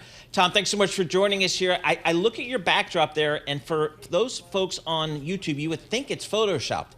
It's not, is it? It's that beautiful, isn't it? It's not Photoshop. It's a Tetons up to near 14,000 feet. We're at about 6,000 feet.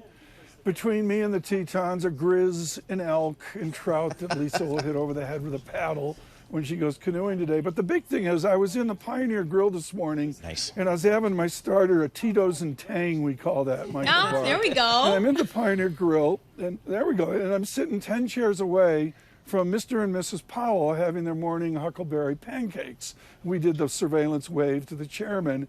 The whole world will be doing the wave with the chairman here on Friday. And of course, that important speech. Paul, it's different here than it would have been even 2 weeks ago. Yep. Yes, different from 2 weeks ago. What do you think his wave will be tomorrow to the rest of the public? What are we expecting? What is the vibe there? Yeah, the vibe is very much a shift over to the real economy, Alex. The idea that inflation's there and the parlor game of the Fed and all that. But will he discuss the shock of those revisions that we saw yesterday, 800,000 plus? Will he discuss 4.3% unemployment? But I would look for a single sentence or even 2 sentences to reestablish the independence of the Fed. We're in an election year, and dutifully, going back to LBJ and frankly back to Harry Truman, this is a chairman that's got to say, we're independent. Tom, is the feeling out in Jackson Hole that the Fed is on track when it begins to cut rates in September, or is there concern out there among those participants that maybe the Fed's behind the curve? It's both. The answer is the history of the Fed is always to be wildly ex post, to be after the fact. There's nothing unusual about that. But I would say, and among a select crew, there's a real impatience. Let's go. And you saw that in the minutes. Alex, I never read the minutes. I'm in the middle of the surveillance nap, some, several, all the other foolishness of it. But these minutes really indicated, around the table at the Eccles building, there was some British dissent. There was really the dissent we see in the Bank of England, which we never see in America. Well, you know what? It was a Fed meeting of dissent. Yeah, and then we get the PMIs today, S&P Global PMIs. Just to point out, we're seeing the sharpest contraction for manufacturing this year. Weakness across the board, right? Production, orders, and employment. And you see the S&P kind of rolling over into the lows of the session. So that real economy, Tom, that you're talking about is quite important. And it's that tension between inflation and the labor data and sort of which way that pendulum swings. Right, and what's important here is the global over-manufacturing. Without question, my article of the summer is on China's supply. It's an article in Foreign Affairs magazine. I'll put it out on Twitter and LinkedIn if the internet works here.